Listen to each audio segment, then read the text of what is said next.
Chapter 1129. Feng Ling hurriedly raised her hand to cover her ears and looked up at him. Don't. The man paused slightly but didn't move away. He just looked at her from such a close distance. He saw her red ears and her face that was still trying to maintain composure.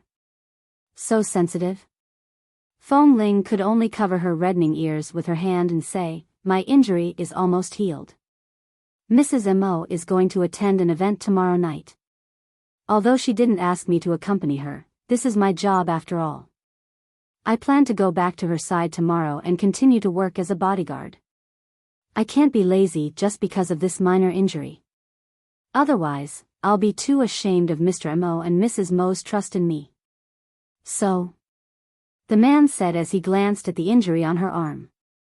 According to the habit of the base, it was indeed not a big problem, but if Jean Wan saw this injury, she would probably drive her back and let her continue to rest. "So, don't kiss me. If something happens, how can I see Mrs. Mo tomorrow?" Feng Ling said and coughed again. "I've just been injured.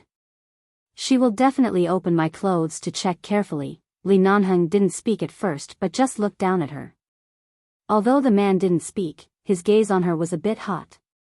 Feng Ling raised her hand to adjust the collar of her clothes and glanced at him again. The meaning in her eyes was self-evident. Li Nanheng suddenly smiled and said casually, "What do you think I'm going to do to you?" This time, not only Feng Ling's ears turned red, but she felt that her face might also become hot. She immediately said, "I'm going back to the bedroom to take a shower." With that, she was about to leave. However, just as she was about to turn away, the man lowered his head to block her face. Feng Ling almost kissed his face when she turned away. She paused and looked up at him, only to see that the man was smiling. She glared at him. "No matter what, I'm still your boyfriend.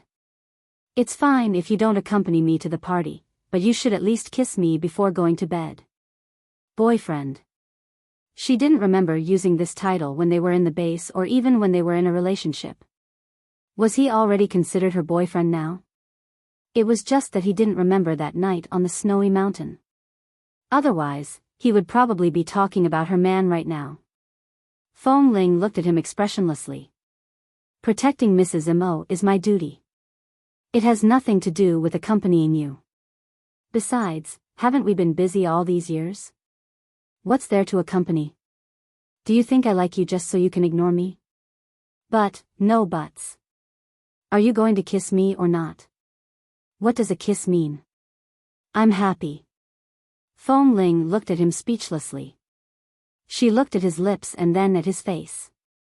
Although she was not short, in front of this man, there was still a long distance between them. She raised her head and quickly kissed the man's cheek, then pushed him away and was about to leave. "All right, I'm going to take a shower." At this moment, the man smiled contentedly, pulled her back into his arms with his long arms, lowered his head, and kissed her hard on the lips. When Feng Ling glared at him because he didn't keep his words, he kissed the corner of her lips again. "Go." His tone was still a bit dissatisfied, but he had to let her go for now, and there was an indescribable doting tone in it. Finally, when the man was willing to let go of her, Feng Ling slipped back into the room to take a shower. Feng Ling slept soundly until 9:00 the next morning. When she opened her eyes, she habitually looked at the time. After taking a shower last night, she went out of the bedroom and saw that Li Nanheng was on the phone. From what he said, it seemed that he had a lot of things to do in City C. She didn't disturb him and went back to the bedroom to dry her hair and sleep. It was already so late, but she still hadn't contacted Jean Wan. She immediately woke up and sat up. When she walked out of the bedroom, she found that she was the only one in the room. She picked up her cell phone and called Jean Wan. After making an appointment with Jean Wan to meet her at the event in the evening, she called Li Nanheng again. Li Nanheng quickly picked up the call. Feng Ling didn't take the initiative to call him often. The man was in the car rushing to an exhibition venue. He casually flipped through the thick documents on his lap and said with a smile, "Good morning, Miss Feng." Feng Ling wasn't used to this sudden change of situation, but since the misunderstanding had been resolved, she didn't want to make too much trouble. After all, she knew who her heart belonged to. She asked a bit embarrassedly, "You've already gone out?" I have a lot of things to do today. I have to go to the business partners banquet tonight."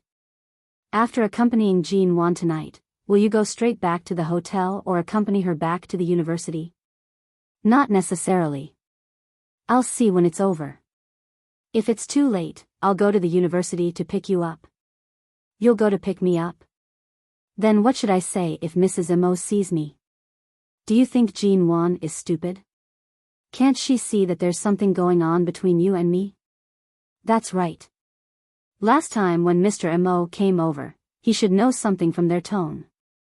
He just didn't say it out loud. Where will you accompany her to attend the event tonight? I don't know yet. I won't know until I meet her in the afternoon. Call me when you're sure. I'll pick you up tonight. Okay. Fong Ling hung up the phone and went to wash up.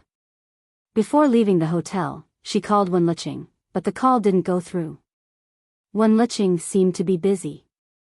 Thinking that Wen Liqing's recent situation didn't seem to be very good, she didn't continue to call.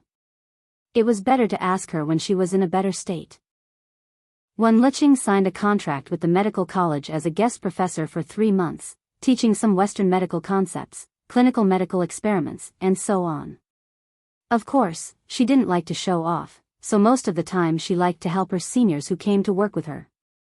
She was very low-key and didn't want to show her face as much as possible. Today, she and her seniors were going to the provincial hospital to do clinical experiments and teaching. It was said that the provincial hospital also invited well-known medical figures from all over the world to participate and observe.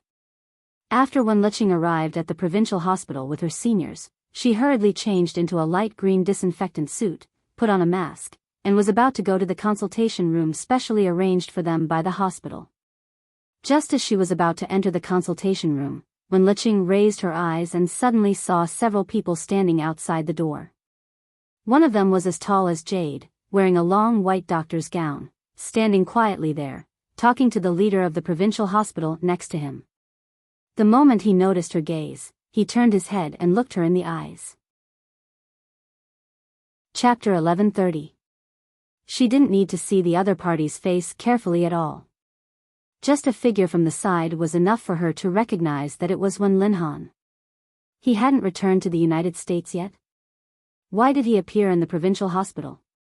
Today, the provincial hospital said that well-known medical figures from all over the world would be invited, including him. Normally, her brother would never participate in these activities. Even though people from all over the world had invited him, he rarely participated in these activities. Her low-key personality was influenced by him. She would more or less participate in some of these activities due to the face of various parties. On the other hand, he was like a god who could not be invited at all. But now he actually appeared here. At the moment when their eyes met, Wen Liqing's face turned cold. She looked away from the man's face and walked directly to the senior brothers and sisters who were talking to others and not far away. She took the comprehensive clinical materials in their hands and left, no longer walking in front of them or looking at them. However, when she got inside, she saw that Wen Linhan was also a member of the clinical experiment and teaching today, and many medical scholars came today, so the scene was very formal. Because it was too formal, even if Wen Liqing didn't want to stay in the same consulting room with him, she could only endure it. The senior brothers and sisters also noticed Wen Linhan. Of course, they just glanced at Wen Liqing's direction and saw that she was wearing a mask all the time. Except for looking at the materials in her hand, they couldn't see any other expression or emotion, so they didn't say much. Halfway through the clinical experiment, the leader of the provincial hospital asked her to hand the materials in her hand to Wen Linhan. Wen Liqing directly handed the materials in her hand to the senior sister and asked her to help with her eyes. But the other people next to her all looked in her direction at this time. Wen Liqing's expression was very good during the clinical experiment, and her reaction speed was also very fast. Her professional knowledge was not inferior, but now she was just going to bypass the experimental bed in front of her and hand the materials to Wen Linhan. Why did it suddenly seem that she was in a bad state? Everyone was obviously very anxious, and the 10 or so seconds that she had delayed made people suddenly look in her direction. And now there was a live broadcast for the medical students to watch the whole process, and at least thousands of pairs of eyes were watching them. "Senior sister, do me a favor," Wen Liqing said in a low voice. The senior sister glanced at her and then at Wen Linhan's indifferent gaze. After watching for a while, she felt a little cold, as if there was a thorn in her back, so she whispered, "I'm holding the equipment in my hand, so I can't go over." Wen Liqing glanced at the things in her hand and then turned to look at the senior brother. Even if the senior brother didn't have anything in his hand, it was too much to push this kind of thing to him. Glancing at the camera again, Wen Liqing didn't waste any more time and walked over with the materials in her hand. When she walked up to Wen Linhan, there was no emotional fluctuation on her face. She was wearing a sterilized mask and looked indifferent. There was a big screen next to the clinical consultation room. On the screen, her figure and Wen Linhan's figure were enlarged, and at the same time, some pictures of electronic files, as well as various knowledge and drawings of clinical medicine, were displayed next to them. She didn't look at anyone, nor did she look at the big screen, but just said in a very official voice, "Dr. Wen, the materials you want." With that, without waiting for Wen Linhan to reach out to take it, she directly put the materials on the table in front of him, and then turned to walk aside. She nodded politely to the leaders of the provincial hospital and the person in charge of arranging their work and salaries this time, and then returned to the side of the senior sister and the senior brother. It was as if she didn't see the man who was surrounded by several medical school leaders, nor did she feel his gaze. It was as if she didn't know him, as if he was just a stranger who was respected by many people in the medical world. Wen Liqing's attitude stagnated the progress of the clinical experiment that was in progress for more than 10 seconds. The other medical school leaders only knew that her surname was Wen, but in this big country, the surname Wen was not particularly rare, so it was not strange to meet someone with the same surname, so they didn't think too much about it. But someone still called her, "Wait a minute." Wen Liqing paused for a moment and raised her eyes to look at the other party. Both doctors Wen seemed to be very famous in the Los Angeles medical community. "I don't know if the two of you have communicated with each other when you were in the United States. Today's clinical experiment requires very precise suture removal techniques. Why don't both doctors Wen show all of us and the thousands of students of the medical college in front of the camera?" Everyone in the clinical room, including the man's gaze, fell on Wen Liqing at the same time. Wen Liqing didn't look at Wen Linhan, nor did she pay special attention to the man's gaze. She just stood there and nodded politely to the leaders of the provincial hospital and the medical school. "Since Dr. Wen is here, I'd better not show up. Dr. Wen's suture technique is worthy of everyone's observation and learning. I can also stand by and learn from him. After all, Dr. Wen has studied abroad for many years and was hired by Los Angeles City Hospital. There's no need to be so modest." "I'm not being modest. I'll really show up," Wen Liqing said and raised her hand to introduce the senior sister and senior brother next to her. "My senior sister and senior brother are better.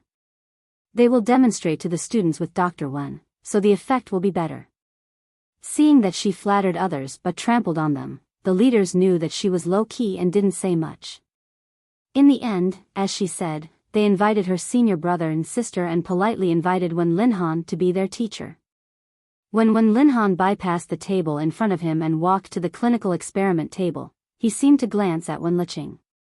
Although he didn't speak, his eyes were clear, and he didn't pretend to be unfamiliar with her, but he didn't mean to say anything to her in public.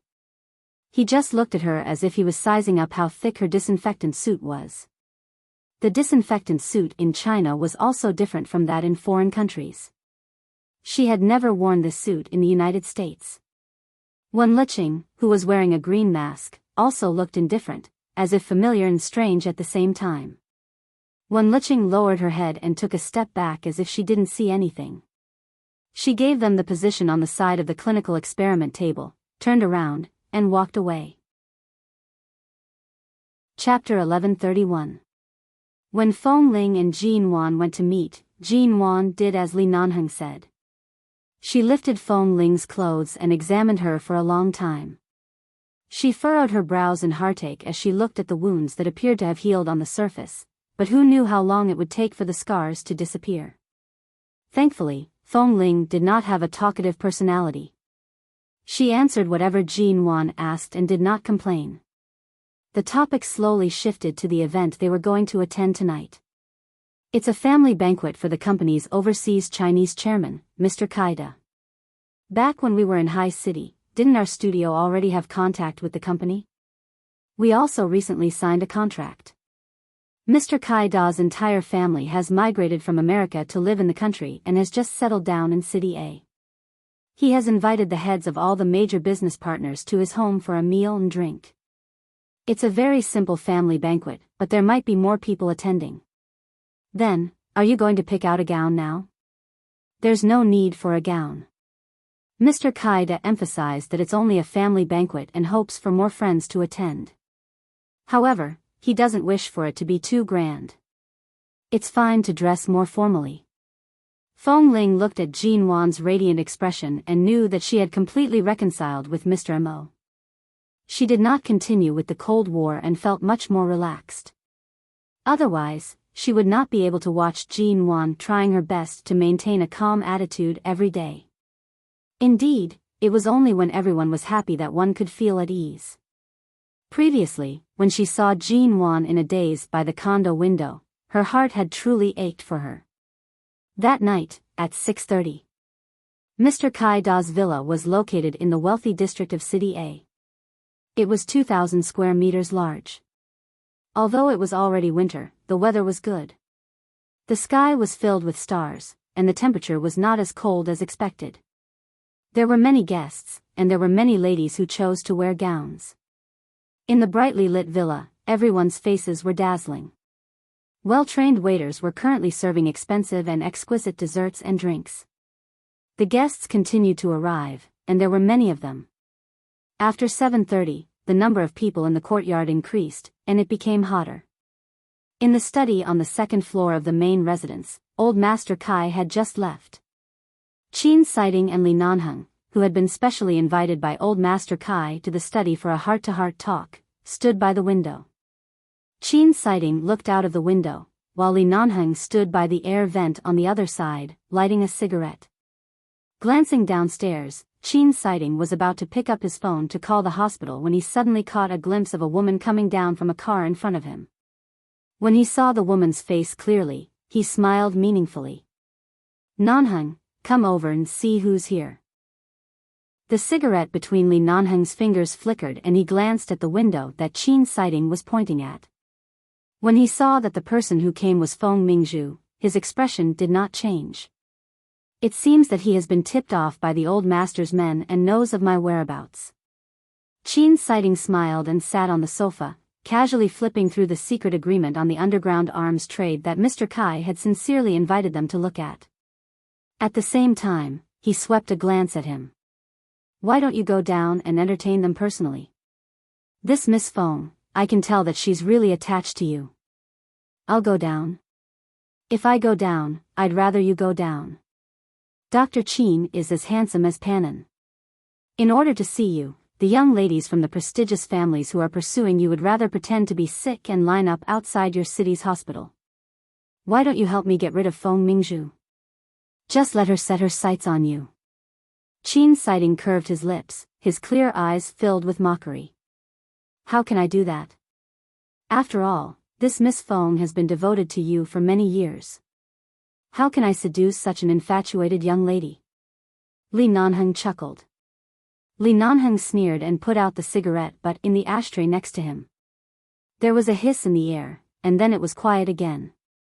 After all, Dr. Qin doesn't have a woman by his side right now. Sure, Nianj doesn't have any plans to have any contact with you recently. It's not right for your side to remain empty. As he spoke, Li Nanheng approached Qin Sighting's window. At the entrance of the courtyard, Feng Mingzhu had just entered. She was greeting several acquaintances who had interacted with the Feng family in America. About 10 meters behind Feng Mingzhu, a familiar car stopped. The rear door opened, and Jin Wan, who was dressed in a professional, high-end white suit, appeared before everyone's eyes. Knowing that the person who had arrived was the legendary Mrs. Mo, the crowd immediately surrounded her. Only Li Nanheng's gaze was on the figure who had casually stepped out of the car. Feng Ling was dressed in a white blouse and black jeans, with a simple cashmere jacket over the blouse. She was still wearing a pair of black leather boots that she usually liked to wear. She looked absolutely unapproachable. She was still simple and clean without any makeup, and her hair was clean and fluffy. She followed behind Jean Wan and raised her hand to block the crowd that surrounded Jean Wan. Her eyes were cold, but on the surface, she maintained a bit of politeness. She asked the others to make way for Mrs. Mo and not to surround her like this. Qin Sighting saw Li Nanheng standing in front of the window and seemed to be looking at something very seriously. He looked away from the agreement in his hand and turned to look outside. When he saw it was Jean Wan and Feng Ling, he raised his eyebrows and said, "The color of the scarf around Feng Ling's neck is not bad. It's rare to see a touch of red on her." Indeed, Feng Ling, who was walking in the yard with Jean Wan, was wearing a red scarf around her neck. The color matched with most of her black clothes and looked a bit like the European and American style that girls like nowadays. "It's indeed not bad." Li Nanheng curved his lips. Qin Sighting faintly raised his elegant and deep brows. "I saw that she rarely wore such trivial things. Could it be that Jean Wan was overly enthusiastic and specially knitted a scarf for her?" "Li Nanheng, do you think Jean Wan has the time to knit a scarf? That's strange. This doesn't match Feng Ling's usual habits." Qin Sighting deliberately said teasingly and then said with a smile that was not a smile, "Could it be that some wild man was afraid she would catch a cold and specially gave it to her?" The wild man glanced at him coldly. Qin Sighting put on a look of realization. "Yo, could it be that this wild man is you?" Li Nanheng snorted coldly. He looked at the figure in the yard and the warm red on Feng Ling's neck, and a trace of gratification flashed across his eyes. Chapter 1132. Walking out of the study, several bodyguards outside came up to him. "Boss, we saw Feng Mingzhu just now. We've asked around and found out that old Master Li didn't pull any strings for her to come to China. She probably bribed the people around old Master Li to find out your whereabouts." Li Nanheng coldly curved his lips. "Tonight, all of you better be on guard. Don't let her approach Feng Ling. What about Mrs. Mo? Arrange for Feng Ling and Jean Wan to a more secluded hall. Stay away from those messy young ladies. Based on Jean Wan and Feng Ling's personalities, they won't like to interact with those people. Tonight is Mr. Kai's housewarming party. Don't cause any unnecessary trouble." "All right, we understand. We'll definitely not allow Feng Ling and Feng Mingzhu to meet, lest Feng Ling quarrel with you again." The bodyguard smiled as he spoke. He signaled to the other brothers with his eyes and quickly slipped away before Boss Li's gaze could devour them. Li Nanheng's gaze shifted toward the window of the study. Even if Feng Ling and Feng Mingzhu met, based on Feng Ling's personality, since the misunderstanding had already been cleared up, she would not misunderstand anything just because of Feng Mingzhu's appearance. If there really was someone by the side asking about something, if Feng Ling had any doubts, she would definitely choose to ask him directly. She would not hold back her anger or allow the misunderstanding to spread. This was something he understood about her. Back then, if it wasn't because the Li elders had interfered and chased her out of the base, if it wasn't because she had left so pathetically, she wouldn't have been so cold-hearted to the point where she wouldn't even give him a chance to meet again. Although Feng Ling appeared to be somewhat muddle-headed when it came to relationships, there were actually many things that she had thought through thoroughly. She was pure by nature, but she was not stupid. After Feng Ling and Jean Wan entered the hall, they realized that Mr. Kai's new home was truly large. Several villas were situated within this 2,000 square meter area. The banquet hall was also divided into 4 halls: plum blossom, orchid, bamboo, and chrysanthemum. Several young men dressed as waiters approached to lead them to the orchid hall. They said that it was more secluded and suitable for Mrs. Mo to rest. Feng Ling thought these people found a secluded hall for them to rest because they knew Jean Wan was Mrs. Mo, so she didn't suspect anything and went over with Jean Wan. When they saw Jean Wan, they warmly greeted her and introduced themselves to each other. Feng Ling was about to stand guard outside the door when she was dragged in by Jean Wan. Your injuries haven't healed yet. Why are you standing outside? Just sit here and eat. You don't have to show your face the entire time. You can leave after spending 2 hours here. You don't have to care about the others. Jean Wan nodded and said, You're not fully recovered yet. Why are you standing outside? Just sit here and eat.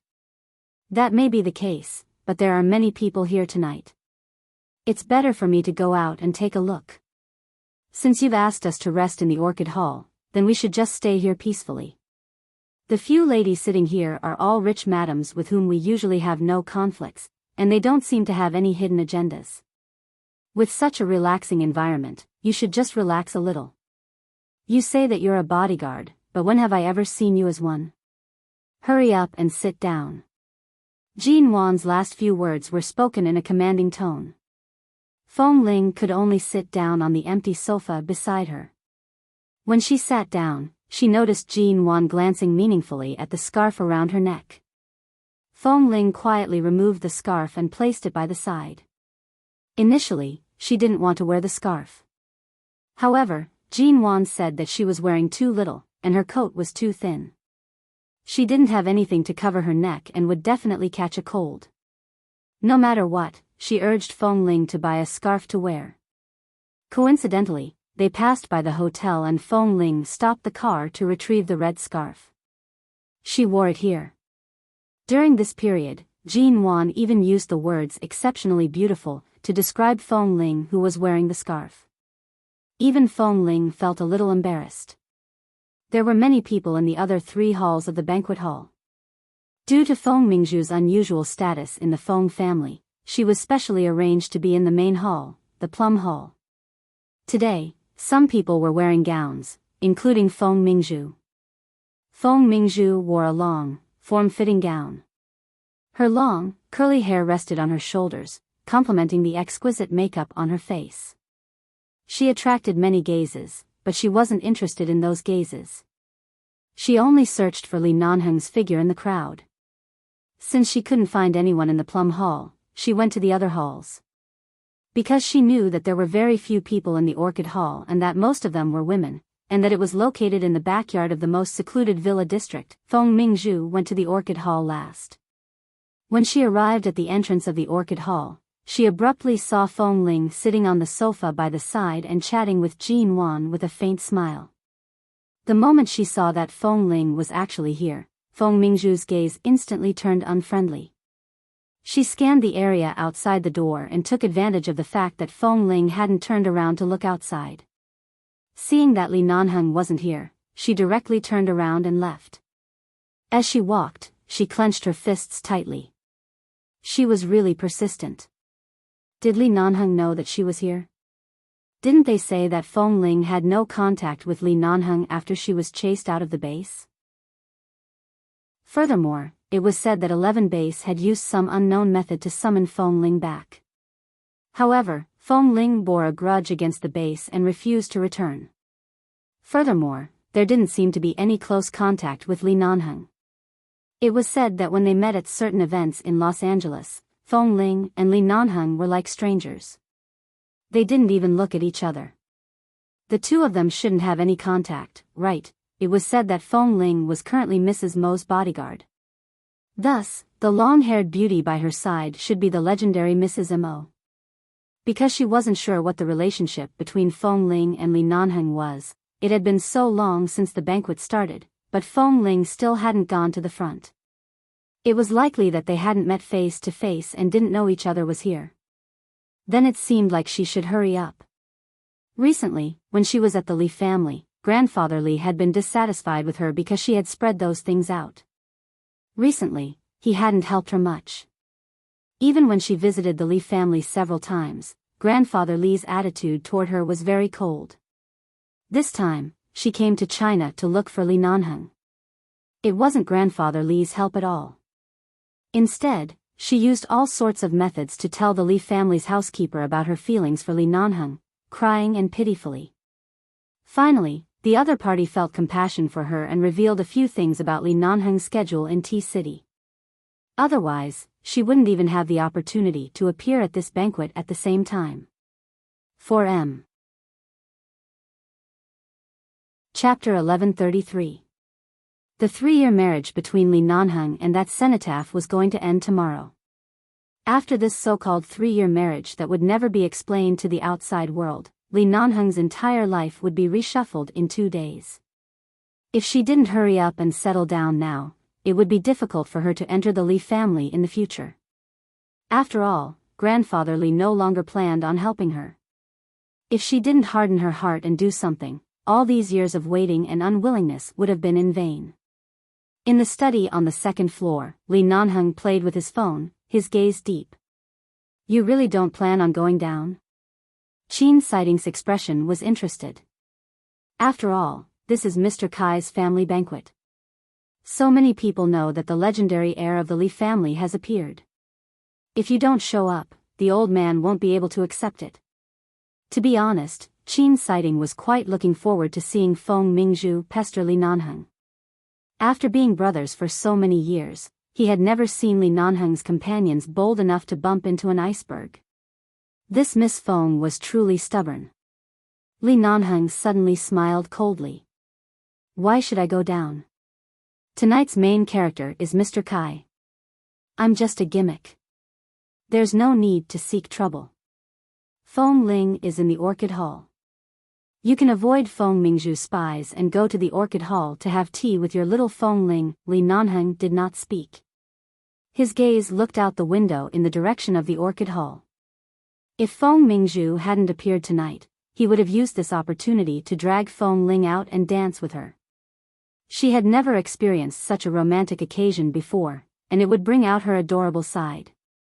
However, since Feng Mingzhu was here, and based on Feng Mingzhu's personality, he would definitely not show himself without a motive. Dragging Feng Ling out now would only create enemies for her and draw everyone's attention to her. On one hand, it would give her the status she deserved, but on the other hand, it would actually push her into a troublesome situation. It would be better to deal with these troubles before bringing her back to the hotel and coaxing her. It would be better than letting something unexpected happen here. Whether it was in 11 base or outside in the past few years, this little wife of his had always been at the front and worked hard to live well. Now, it was time for him to put her behind his back. Whatever cold wind and bitter rain, he would block it for her. Anything that shouldn't be splashed on her body, anything that shouldn't be dirted in her eyes, should never appear again, and should never come near her. In the latter half of the banquet, the people in the banquet hall all gathered in the courtyard of Mr. Kai's villa, dancing and chatting. It was a lively scene. Under Mr. Kai's urging, Li Nanheng finally showed himself. America's Li Corporation was very low profile in the business world, but who didn't know that the Li Corporation had always played the stable card of seeking victory? Their family's business legend had already shocked the American-Chinese community several decades ago. Right now, it was just that the elders were getting on in years, and because Li Nanheng had not taken over the family business, they had become much more low profile. But even so, everyone was aware of the Li family's status and the mysterious United Nations-related military base behind the Li family. This was also a rare occasion for Li Nanheng to appear in public. Many successful people whom he was familiar with and whom he had never interacted with before approached to chat. Li Nanheng's expression was calm and he appeared to be smiling. However, those who approached could sense that this Mr. Li was giving off an unapproachable aura. It was clear that he was not easy to approach, and the Li family was not a family that one could easily climb up to. Arriving at Mr. Kai's side, the old man hurriedly turned back to speak with Li Nanheng politely. At this moment, a waiter came over to serve wine. Li Nanheng casually picked up the glass of red wine closest to him and clinked it with Mr. Kai's. After taking a sip, his movements paused. Without batting an eyelid, he smiled at Mr. Kai before turning back to look at Qin Sighting, who was standing nearby, chatting happily with others. Sensing Li Nanheng's cold gaze, Qin Sighting smiled and said a few words to the people in front of him. He then patted Mr. Kai's shoulder and turned to walk over. What's wrong? There's something wrong with the wine. While the others were blocking Mr. Kai's way, Li Nanheng took the opportunity to turn around and pass the wine glass to him. Qin Sighting received it and brought it to his nose to take a whiff. Then, he raised his brows and looked at the surrounding crowd and the waiters who had long disappeared. He chuckled lightly. She's too impatient. She clearly knows that you're about to regain your single status in name, so she wants to hurry up and cook the rice? Li Nanheng coldly glanced at him. What's in the wine? This should be a very perverted and highly effective aphrodisiac from India. It's hard to detect when the scent is mixed in the red wine. However, you've trained in 11 base all year round, so your alertness isn't something an ordinary person can achieve.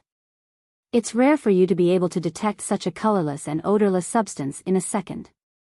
As Qin Sighting spoke, he casually poured the wine onto the grass by the side.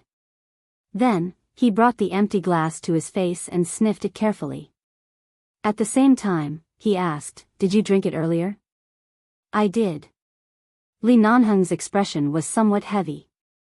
Qin Sighting instantly sneered. "How much did you drink?" "A mouthful." "It's all right." Although the effects of the drug are rather fast and the effects are somewhat perverted, thankfully, you didn't drink much. If it's just a mouthful, at most, you won't be able to sleep well for the entire night. It's not a big deal. As Qin Sighting spoke, he picked up another red wine glass by the side and handed it to him. "Come, drink some wine to calm yourself. Nowadays, men should indeed protect themselves well when they go out. Otherwise, who knows when a woman will suddenly appear and force you to sleep with her." When Li Nanheng heard the words, "At most, you won't be able to sleep well for the entire night," his expression darkened. He took the wine glass but did not drink it. He only glanced at him coldly. "Indeed, Dr. Qin, not only were you forced to sleep with someone back then, but you were also kicked after you slept with someone. In this world, it's not only women who are not safe, but men are also not very safe when they go out." Qin Sighting, Li Nanheng called the bodyguards over and said coldly, "Check the surveillance footage tonight. Find out who Feng Mingzhu was in direct contact with tonight. Find out which waiter received a bribe from her to help her put something in her wine. After finding out who it was, drag that person out and cripple him." The bodyguard was startled. They had been guarding by the side the whole time and really didn't pay much attention to the wine that Boss Li was willing to drink. After hearing this, he couldn't help asking curiously, "Boss, are you drugged?" Li Nanheng's face darkened. "Cut the crap. Go quickly." Oh, okay. 4M. Chapter 1134. 10 minutes later. "Boss, I've found it." The bodyguard walked through the crowd and approached Li Nanheng to whisper, "Miss Feng spent a large sum of money to bribe a waiter working here." Miss Feng also claimed that she was not feeling well and went to the lounge that Mr. Kai had specially arranged for these guests. She found a room to rest and reportedly hasn't come out for more than 10 minutes. That waiter was blocked by the surveillance camera. Afraid that we would report him, he confessed everything. Miss Feng is waiting inside. After you drink, he will help you in. As they spoke, the two bodyguards occasionally raised their heads to glance at Li Nanheng's face. They could not see anything unusual on Boss Li's face, nor could they tell that Boss seemed to have been drugged. Qin Sighting turned to look at Li Nanheng. Li Nanheng calmly lit a cigarette and put it in his mouth. Then he narrowed his cold, black eyes and turned to look in the direction of the Plum Blossom Hall at a few business rivals who were competing with the Li Corporation. He then saw a few old presidents who were drunk among those people. "I think you might as well sacrifice yourself. Soon, everything in the Feng family will belong to you." Qin Sighting saw that Li Nanheng's patience was not bad. He tried his best to suppress his laughter. "What are you hesitating for? Go up." Li Nanheng glanced at him indifferently. "You want to go?" Qin Sighting chuckled. "I've been a doctor for a long time. I have a strong sense of rejection toward any bacteria. I definitely won't be able to go up. You also know that it's a bacteria colony. It's not anything good. How much do you think this old man's desire is? Can a woman go up? Li Nanheng held the cigarette in his mouth indifferently. At the same time, he glanced at the building where the bodyguard was pointing at. He held the cigarette in his mouth and narrowed his eyes coldly. No wonder she doesn't want to return to the Feng family. There's no harm in staying far away from this swamp. Who? Qin Sighting watched him. Qin Sighting looked elegant, gentle, and as clear as water, but in fact, he was not ordinary smart. He did not need Li Nanheng to say a word to be able to analyze a lot of truth from his words. He looked at Li Nanheng for less than 3 seconds, and his elegant and deep brows moved. Without waiting for Qin Sighting to speak, Li Nanheng smiled coldly. Without explaining, he threw the cigarette butt into the ashtray on the tray in the waiter's hand and walked toward the plum hall.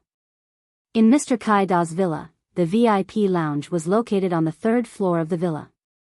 Walking up the spiral staircase from the chrysanthemum hall, a bald man in his 40s with a beer belly was helped up by a waiter. This waiter was the one who had been bribed by Feng Mingzhu. At this moment, he was trembling in fear as he supported the drunk boss next to him.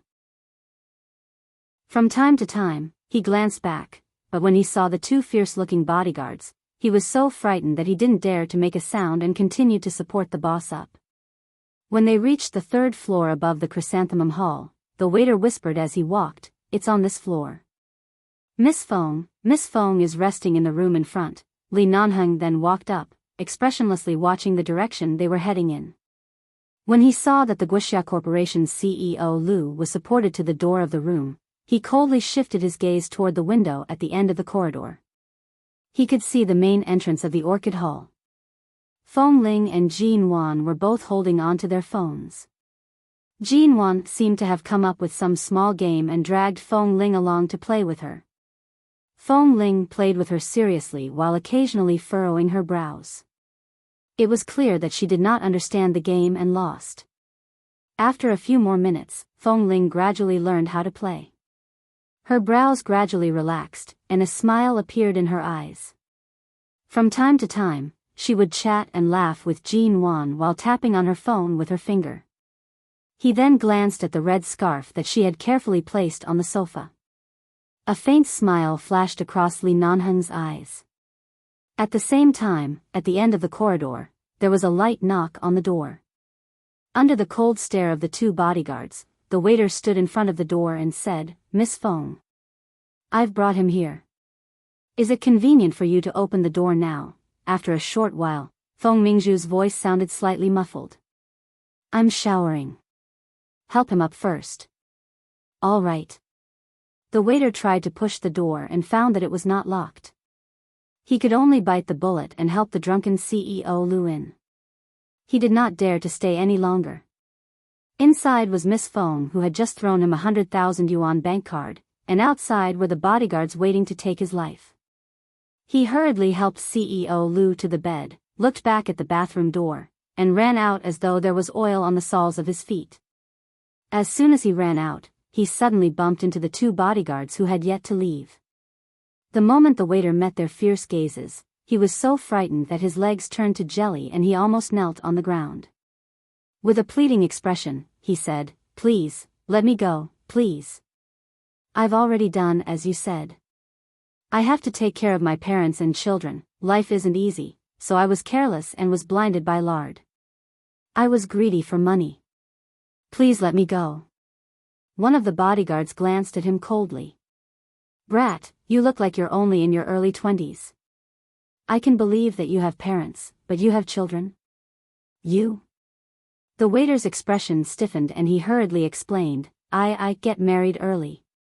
I do have children at home, don't explain to us. There will be a place for you to explain later." The bodyguard was too lazy to listen to his nonsense. He directly pushed the waiter's head to the other bodyguard. The 2 of them held the waiter down and warned him to shut up from now on, lest he disturb the people inside. The waiter trembled in fear and did not dare to speak. He looked at them pleadingly with his eyes, but they ignored him. He turned to look at the man standing silently in front of the window at the top of the stairs. Even though it was only his back view, he felt his legs go even weaker. In the room, CEO Lu was drunk and drowsily snoring on the bed for a long time. Feng Mingzhu heard the snoring outside while taking a shower in the bathroom. She had never heard how Li Nanheng slept, so she thought the rough snoring came from him. As she took a shower in the bathroom, she felt her face burning with excitement and shyness. She sped up the shower, wanting to get out as soon as possible. After all, Li Nanheng was too vigilant. She didn't know how effective this powerful drug was on him, but at least it should be effective in the first half of the night, so she had to hurry up. At this time, CEO Lu suddenly choked on his own snoring. He suddenly coughed and half woke up. In a daze, he felt the obvious need to pee. Hearing the sound of water coming from the bathroom, he got up from the bed and staggered toward the bathroom. 4M. Chapter 1135. Just as Feng Mingzhu was about to pick up the towel, she suddenly heard the bathroom door being pulled open. Her heart thumped wildly and she turned around, only to see a middle-aged man with a big belly and an oily face walking in while unbuckling his belt. "Ah!" Feng Mingzhu instinctively screamed. Before the other party could react, she subconsciously turned around and was stunned to see a naked beauty. She was so frightened that she hurriedly grabbed a towel and wrapped it around her body. Which brat sent me this beauty this time? She's pretty good. CEO Lu had long forgotten where he was. It wasn't like he had never made a deal before. The moment he saw this beauty with fair skin and an excellent figure, his need to pee instantly turned into a desire for sex. He directly pounced on her. "Come, baby, I'm in a good mood today. Scram. Scram." Feng Mingzhu glared at him fiercely. She grabbed the shampoo and shower gel by her hand and threw them at him. But because she was in too much of a hurry and was frightened, when she tried to run out of the narrow bathroom, her feet suddenly slipped on the wet floor and she fell hard on the ground. She was in so much pain that she was half lying on the ground, trembling all over. CEO Lu lowered his head and saw that the towel she had wrapped around her body had come undone again, revealing half of her snow-white back. From the side, he could still see that seductive bundle of white. His eyes immediately lit up as he bent down to touch her back. "Ah! Don't touch me." Feng Mingzhu only felt disgusted and screamed again. She wanted to push him away, but the fall earlier was too painful. It felt as though all the bones in her body had been broken. She struggled on the ground and tried to push him away.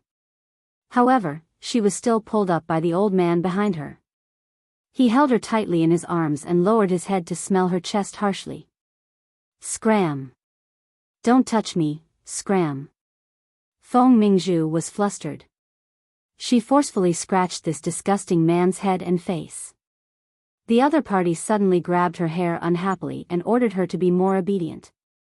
At the same time, he pressed her against the bathroom door and reached his hand down her body. She raised her leg to kick him, but it didn't budge. She suddenly turned to look at an aromatherapy bottle on the sink. The body of the bottle was made of very thick and strong brown glass.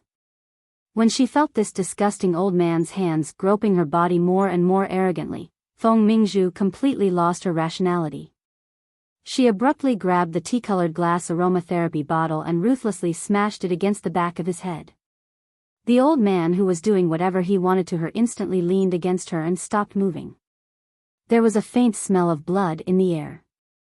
Feng Mingzhu stood stiffly in front of the door until she felt the old man slide down her body bit by bit. Finally, he lost his support and fell heavily to the ground. Feng Mingzhu stared blankly at the old man on the ground. When she saw that the blood flowing out from the back of his head had instantly dyed the ground around him red, she was so frightened that she hurriedly threw away the heavy glass bottle in her hand. She then grabbed the half-wet towel on the ground and wrapped it around her body. She turned around and hurriedly ran out. Why did Li Nanheng, who who should have been sent in, become such a disgusting old man?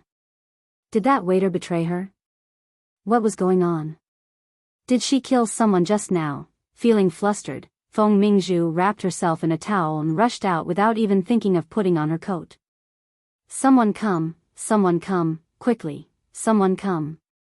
Feng Mingzhu had just rushed out of the door and was about to run toward the stairs, but her footsteps suddenly froze.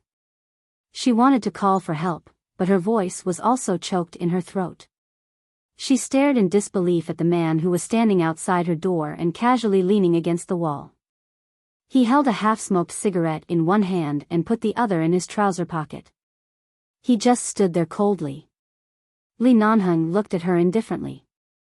At the moment when all the calmness in Feng Mingzhu's eyes was about to shatter, even though he was 3 or 4 meters away, he still spat out white smoke in her direction. In the midst of the smoke, the man's eyes were filled with coldness and mockery. You. Feng Mingzhu looked at him and took a step back in fright. It seemed that she finally understood what was going on. When did Miss Feng come to T-City? Why didn't you inform me in advance? There was not the slightest hint of a smile in Li Nanheng's eyes. He looked at her coldly. This Li could have arranged for someone to entertain you in advance. There was no need for Miss Feng to use a glass of wine to remind this Li of his negligence. It sounded like he was just being polite, but from the man's thin lips that were covered in smoke, there seemed to be some kind of cold murderous intent in his words. He would not kill her. Even though many people had died in his hands, no matter what, she was still the daughter of the Feng family. The Feng and Li families were close, and her sister's cenotaph was his wife in name. It was impossible for him to take her life. Feng Mingzhu gradually recovered from her shock. She was about to speak when she suddenly heard a few panicked voices coming from the stairs. Where is our old Lu? He drank too much earlier. Did he come up here? Hearing the woman's voice, Feng Mingzhu didn't react until she saw a well-maintained middle-aged woman in a gown hurriedly walking over.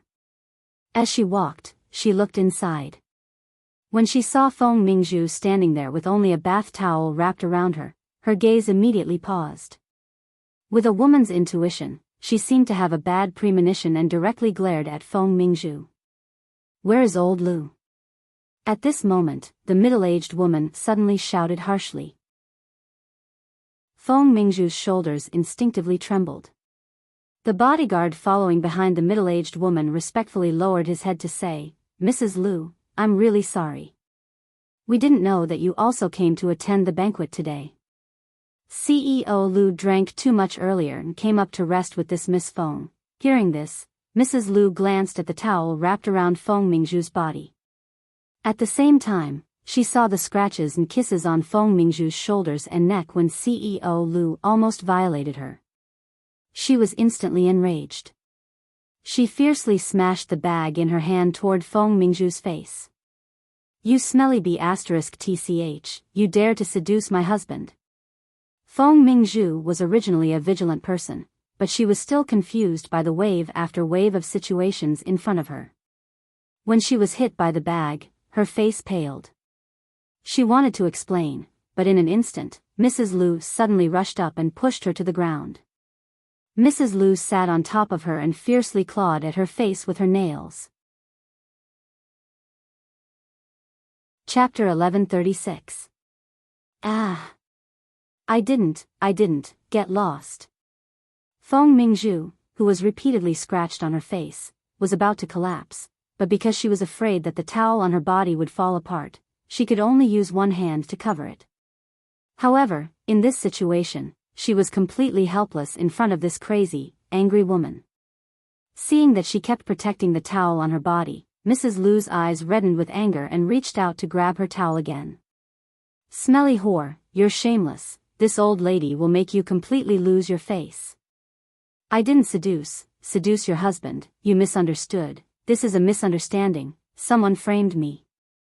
However, no matter how Feng Mingzhu shouted, Mrs. Lu still tore off the towel on her body.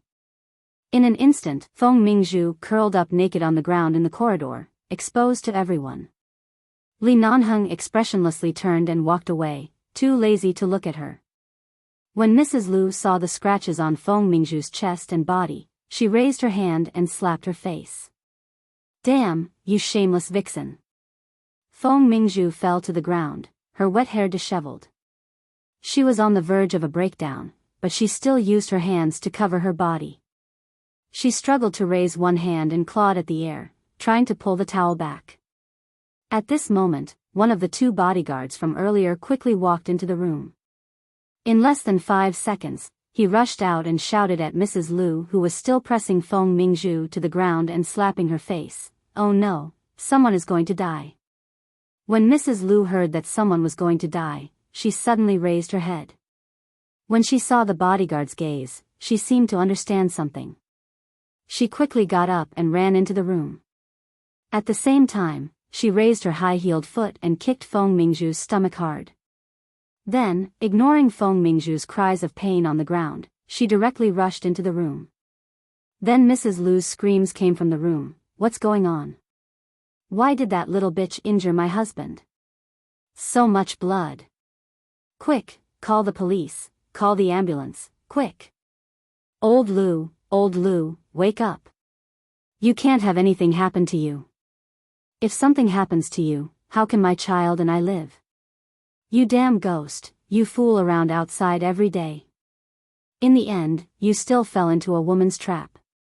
Did that vixen ask you for money and you refused, so she hurt you with hatred? Old Lu, wake up. What are you waiting for? Call the police." "I've already called the police." The bodyguard looked on coldly from behind and said, "There's a police station nearby. The police will be here soon." "Has the ambulance been called?" "Nothing can happen to our old Lu." "Yes, I have. Please rest assured, Mrs. Lu." "Oh, Lao Lu." Mrs. Lu continued to cry on Mr. Lu, who was lying on the ground motionlessly. In just a few minutes, everything seemed to have been reversed. Feng Mingzhu fell to the ground.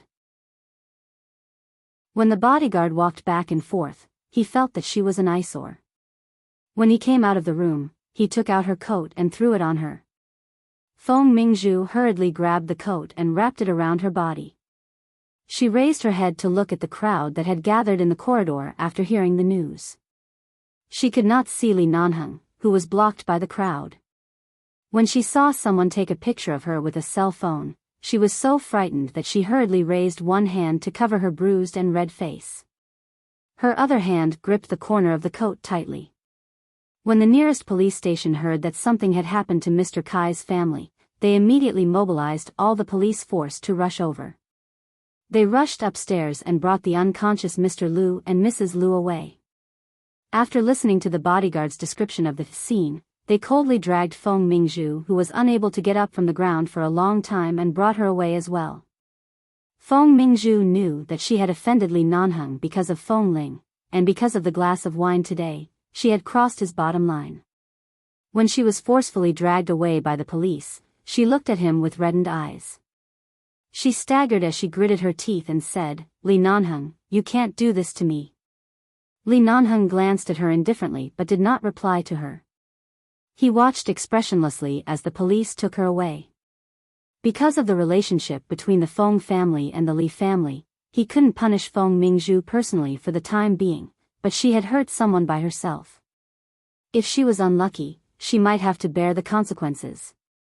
That CEO Lu was also a well-known figure in the business circle of T-City. Although he was a bit despicable, he still couldn't be ignored. He just used someone else's hands to give her the punishment and warning she deserved.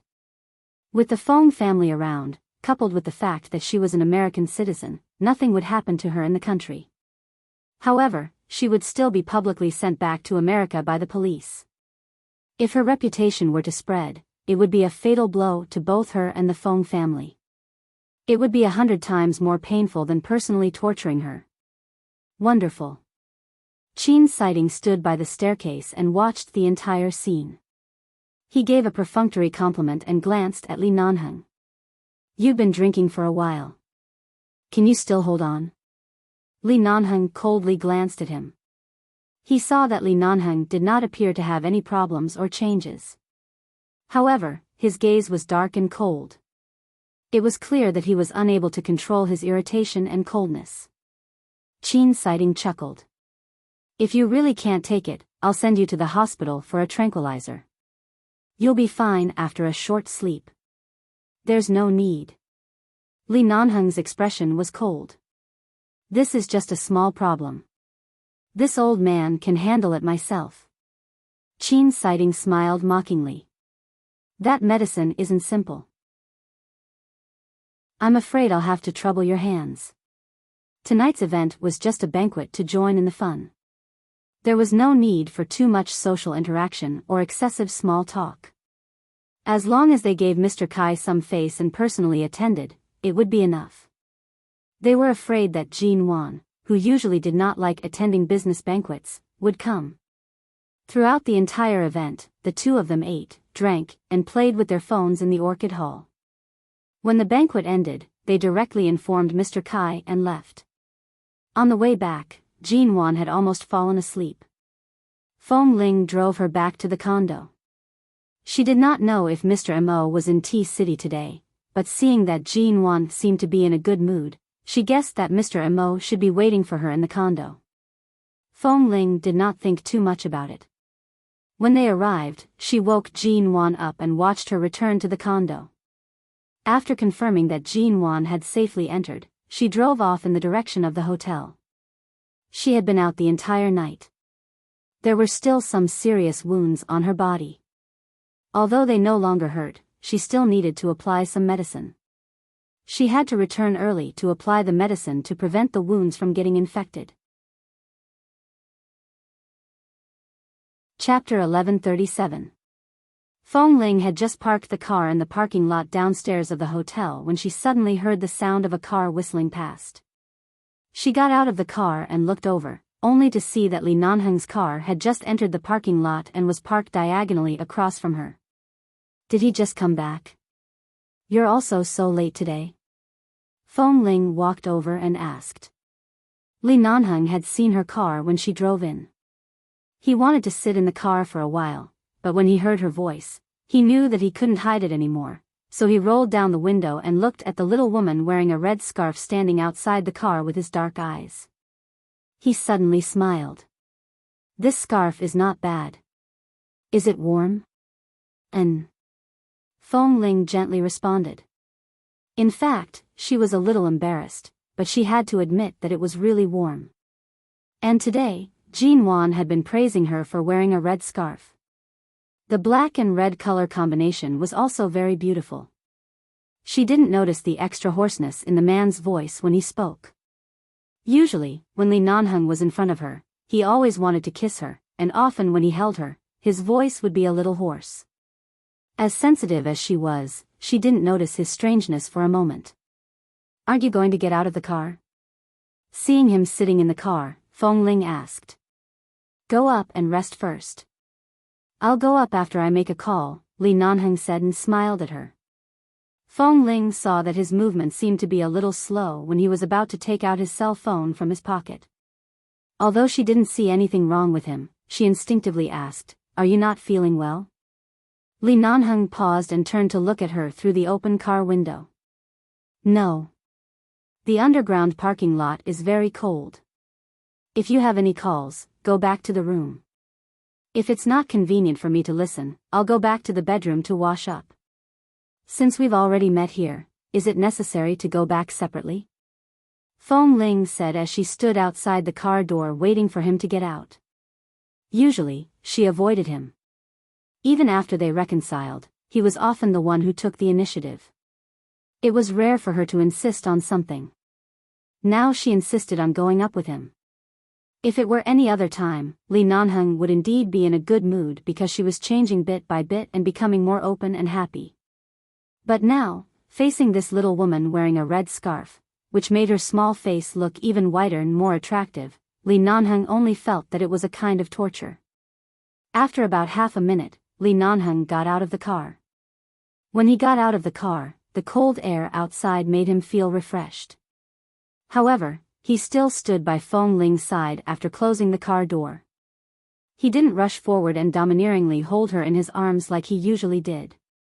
He maintained a distance of about half a meter from her and said, "Let's go." Feng Ling glanced at him and turned to walk to the elevator in the underground parking lot.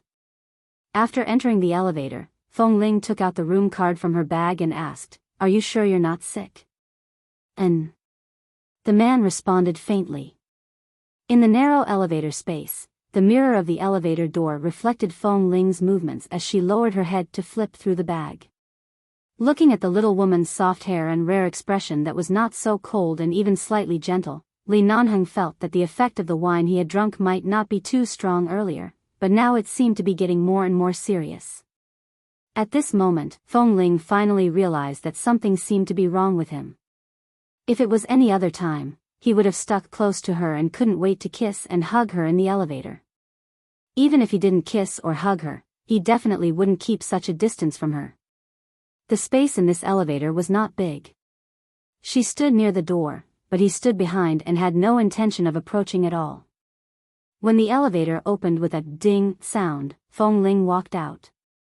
When she opened the door, she turned back to look at him, but the man still stood behind without speaking. She walked in, changed her shoes, and glanced at him. Li Nanheng. The man entered the door, took off his coat, and casually threw it aside. He turned back because she called him. Seeing that his expression and state did not seem strange, she said, "Didn't you say you wanted to make a call? I'll go back to the bedroom to wash up and change my dressing. You can do whatever you need to do." "All right. Be careful not to touch the wound," the man instructed. Indeed, there was nothing strange. Was it because she wore a red scarf today that her mood also turned red? Was it because she had become like other women who would speculate too much about a man's psychological plot because of a slight change in his mood? It shouldn't be. There was nothing different, but she felt that something was indescribably wrong. Seeing that the man went to the study with his phone, Feng Ling turned and went back to the bedroom. After taking a shower and changing her dressing, about 40 minutes passed.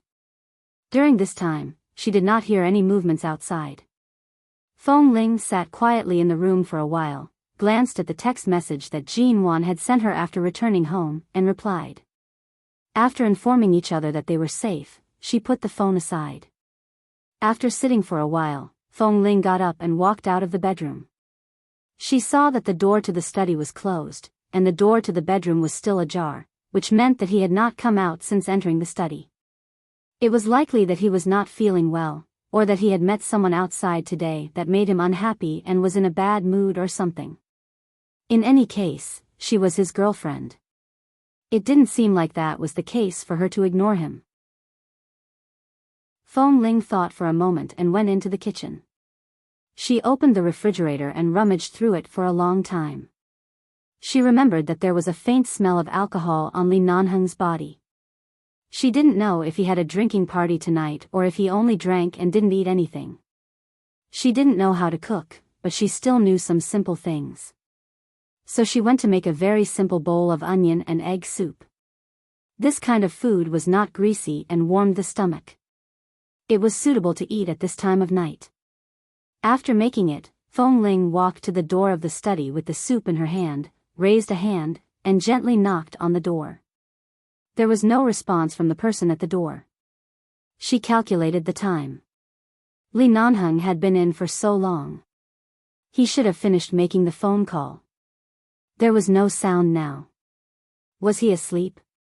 Feng Ling tried to turn the doorknob, and the door of the study opened in an instant.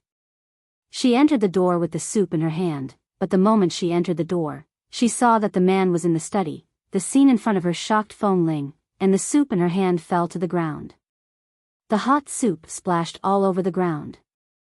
Her eyes were flustered, and she did not dare to meet the man's dark and dangerous eyes. She hurriedly stepped back, saying as she backed out of the door, "I didn't see anything." "You can continue, Happy New Year." The 80,000 words that the babies had written in the past 2 days were not very satisfying. Cough, cough. Boss Lee had to deal with it himself because the drug was too strong, ha ha ha. In the end, Feng Ling bumped into him. He had considered that she had not recovered from her injury, so he did not touch her. But now that he had bumped into her, the question was, should he continue to let her go? Chapter 1138.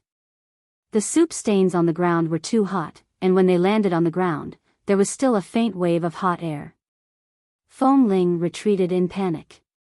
It was rare for her to be seen panicking in so many years. She didn't know where to look and turned to run out. Wait. The man's voice was low, hoarse, and heavy, with a hint of determination that she couldn't understand. When Feng Ling's footsteps froze in front of the study door, the man stood up and walked toward her. Feng Ling didn't expect to see such a shocking scene. She had only cooked a bowl of chicken soup for him because she was afraid that he was feeling unwell or in a bad mood. She had heard from Xiao Ba and Xia Tian that many young girls would often secretly watch all kinds of movies that men like to watch in their dormitories, so she actually knew everything. But Feng Ling had never watched them. She hadn't even read a pornographic novel, aside from the time when she was pressed on the bed by this man who was so sick that he was muddle-headed. She had only heard about this kind of man's physical needs from the brothers in the base when they joked with each other, but she had never really seen it. Just now, she finally saw it, feeling the man approaching from behind, and his breath almost instantly surrounded her. Feng Ling's hand gripped the door frame tightly and tried to make her voice sound as calm as possible. I didn't see anything clearly, you. She couldn't continue and was about to leave. However, at this moment, the man's arm abruptly pulled her back. Feng Ling almost cried out softly. Her body fell heavily into his arms, and when she could feel the heat of his body through his clothes, she was even more shocked and rushed to struggle. I didn't mean to see it just now. Let go of me. I'm going back to the bedroom to rest. It's getting late. I'm going to sleep now. However, at this moment, the man directly pressed her against the door. Furthermore, she was facing the door, her forehead pressed against the slightly cold door. Behind her was the man's unusually hot body, firmly pressing her here. Li Nanheng hugged her. Rather than saying that he was hugging her, it would be more accurate to say that he pressed half of his body weight on her back in a barbaric and domineering manner. He bent down by her ear, and his hot breath brushed against her ear. Originally, I didn't plan to do anything to you because you haven't recovered from your injury. I forced myself to let you go. I closed the door of the study and tried my best not to think about you, but you came in yourself. Do you know what this means? Although Feng Ling was a little flustered by his strange behavior, she still noticed something. Usually, even when he bullied her and deliberately took advantage of her, his body would not be so hot. Bossly, did you eat something unclean? She guessed and asked directly at the same time. At this moment, the man laughed hoarsely by her ear, and his hoarse voice made her heart tremble. Yes. Feng Ling instantly trembled between his arms and the door. This tremble was not because of the cold, but because of the man's extremely hoarse voice, which made her whole body feel weak. She pressed her face against the door and said calmly, then bear with it. I'll call a doctor for you, or you can control yourself first. I'll think of a way for you. Before she could finish speaking, the man behind her directly kissed her ear. She suddenly trembled all over and almost couldn't finish the second half of the sentence. She didn't dare to push him away, nor did she know where to put her hands. She could only put her hands on the cold door. Boss, wake up. I can't wake up anymore. Li Nanheng's voice almost poured into her ears. He hugged her abdomen again, and at the same time, he heavily pulled her back from the door. As though announcing something, he said hoarsely, I can't control myself anymore. You, Feng Ling was about to speak, but suddenly the world in front of her suddenly spun. Li Nanheng abruptly carried her on his shoulder, and she hung upside down on his shoulder. Her abdomen and stomach were squeezed, and she immediately groaned. She rushed to break free from his shoulder, but the man did not give her any face and patted her but hard. Don't move. Feng Ling. This bastard, was he going to take advantage of her while she was unconscious again? Li Nanheng, put me down. Feng Ling struggled for a while, but because of the serious injury on her arm, she did not dare to hit him hard. However, When the man carried her out of the study and passed by the living room, he could no longer sober up to take a detour. Passing by the coffee table in the middle, he felt that the coffee table was a hindrance and directly kicked it over. Feng Ling stared in shock at the crystal coffee table that had been kicked to the ground. In just a few seconds, the man carried her back to the bedroom and threw her onto the bed. Without hesitation, he leaned over and pressed down on her. "Li Nanheng, be good, I can't control it right now. It's hard to guarantee that I won't hurt you. Cooperate, En? How can I cooperate?" Feng Ling was really angry. She raised her hand to push him, but the man held her wrists and forcibly locked them behind her back. Then the man swept down like a scorching storm and directly attacked her with a kiss. After all, it was actually not the first time. Although Feng Ling was shocked by the scene in the study, she did not resist too much, and she knew that she did like this man. But it was really too sudden. She wanted to say something, but he did not give her a chance at all. Moreover, this time was different from the past. In the past, he was only teasing her because he was sentimental. If she refused, he would also respect her and would not really force her to do it. But now, he was really stripping her clothes. "Li Nanheng, calm down. What kind of dirty thing did you eat? Boss, sober up." Li Nanheng, she had only experienced this feeling once. It had been a long time, and even a little strange, tearing pain. Although it was not the first time, after all, it was only once. After so many years, it had not happened again. The pain did not reduce much compared to before. Feng Ling's face instantly turned pale from the pain. She turned her head and bit the man's shoulder, but such a familiar scene caused the man on top of her to suddenly pause. And because of this familiar feeling, the doubts that had been lingering in his mind intermittently like a dream were instantly answered. That night on the snow mountain, it was not that he did not have any impression of it, but it was too vague to remember clearly, and he was not completely sure if it had happened. However, at this moment, Li Nanheng was 100% sure that he had endured for nothing all these years. He had actually skinned this silly girl alive long ago. Chapter 1139. Feng Ling hadn't recovered from the pain. The man gave her time to adapt and didn't move again. He suddenly held her face and kissed her hard on the lips a few more times. He then leaned close to her ear and said hoarsely, "You've hidden it well. You've long been mine, En?" Feng Ling's heart skipped a beat. She raised her eyes abruptly, only to see that the man's dark eyes seemed to be in a particularly good mood. She wanted to speak, but the man sealed her lips again. Pain. It really was not an ordinary pain. Feng Ling even wanted to kill him. Last time on the snow mountain, he was confused because of his illness. In addition, Fat Tai had fed him a lot of alcohol, so he was not sober at all. He couldn't care about her feelings at all. At that time, it was so painful that she wanted to shoot him. Even more so now. This man took advantage of the drug effect, and because he was in a good mood, he became more and more indulgent. Even though in the end, because she couldn't hold on anymore, he still became a little gentler. No matter how gentle he was, it was better to end it earlier, from 11 p.m. to 3 a.m. Feng Ling had never felt so tired even when he dragged her out to do devil training in the base. In a few hours, she felt as though she had died several times. Finally, the man was willing to carry her into the bathroom to take a shower. In the damn bathroom, there was a bathtub that could accommodate the two of them. In the end, when she washed up and lay back on the bed, she felt almost crippled. However, Li Nanheng hugged her and fell asleep contentedly. Feng Ling was indeed tired, but no matter how tired she was, seeing that it was already 4 a.m., she really couldn't sleep. Even her mental state was tense. She was not mentally prepared, nor did she understand why this suddenly happened.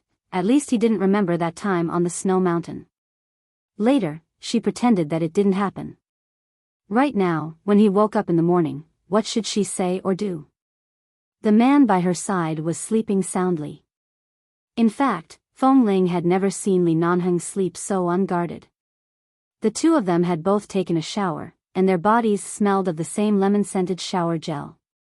She turned to look at his sleeping face. After looking at it for a long time, she recalled everything that happened tonight. Her face began to heat up again. Feng Ling admitted that she was fearless when killing enemies on the battlefield, but when it came to love, she was still a little timid. Taking advantage of the fact that Li Nanheng was asleep, she got out of bed, endured the terrible soreness between her legs, and put on her clothes with her trembling legs. Since it was still dark and there were not many people walking around outside the hotel, she picked up her coat, grabbed a red scarf, wrapped it around her neck and half of her face, and hurried away. Li Nanheng had only slept for about 2 hours when he felt that something was missing in his arms. He frowned in his sleep, turned over, and casually waved his hand to the bedside. He immediately paused and opened his eyes. The sky was already bright, and the time was about 6:00. The man turned his face to the side and looked at the empty bed beside him. He then turned his head to look at the carpet beside him. The clothes he had taken off Feng Ling last night were all gone. She ran away. Li Nanheng immediately sighed with a headache and rubbed between his eyebrows. He recalled how the little woman was almost forced to cry under him last night and kept begging for mercy. The corners of his mouth curved again, and then he raised his eyebrows. He got up, wrapped his lower body with a thin quilt, and went into the bathroom to take a shower. She had already slept with him, and it was not just once. Where else could she run off to? Even if she ran to Africa or the South Pole, he would still be able to catch her and bring her back. Jean Wan called Feng Ling early in the morning. She had stayed up too late at Mr. Kai's house last night and did not know if Feng Ling had applied the medicine on time. She had wanted to say a few words of concern. However, when Feng Ling picked up the call, her tone sounded slightly tired. Yesterday, Feng Ling had said that she could already return to normal work, but today, she said that she might need to rest for another 2 days. Jean Wan immediately agreed and told her to rest well. Feng Ling did not return to other places but directly returned to Wen Liqing's residence. She originally thought that Wen Liqing would be at home, but when she entered, she discovered that the house was covered in dust. It was clear that no one had returned for several days. She did not know if Dr. Wen had returned to America, and Miss Wen had not returned for several days. Right now, Feng Ling was not in the mood to think about other people's matters. After entering the door, she simply wiped the dust everywhere and opened the door of her bedroom tiredly. She went in to take a hot shower. Originally, she wanted to relieve her fatigue, but after the shower, she felt even more sleepy. She did not wait for her hair to dry. After leaving the bathroom, she fell asleep on the bed. After sleeping for a short while, she vaguely heard her phone ring again. She furrowed her brows and flipped over to continue sleeping. She did not pick up the call. Not long after, there seemed to be someone knocking on the door. Feng Ling opened her sleepy eyes and fell into a daze for quite a while. After confirming that someone was really knocking on the door, she climbed up from the bed. She thought it was Miss Wen who came back. Perhaps she did not bring the key or Dr. Wen came to see Miss Wen. In short, she had thought of all the possibilities.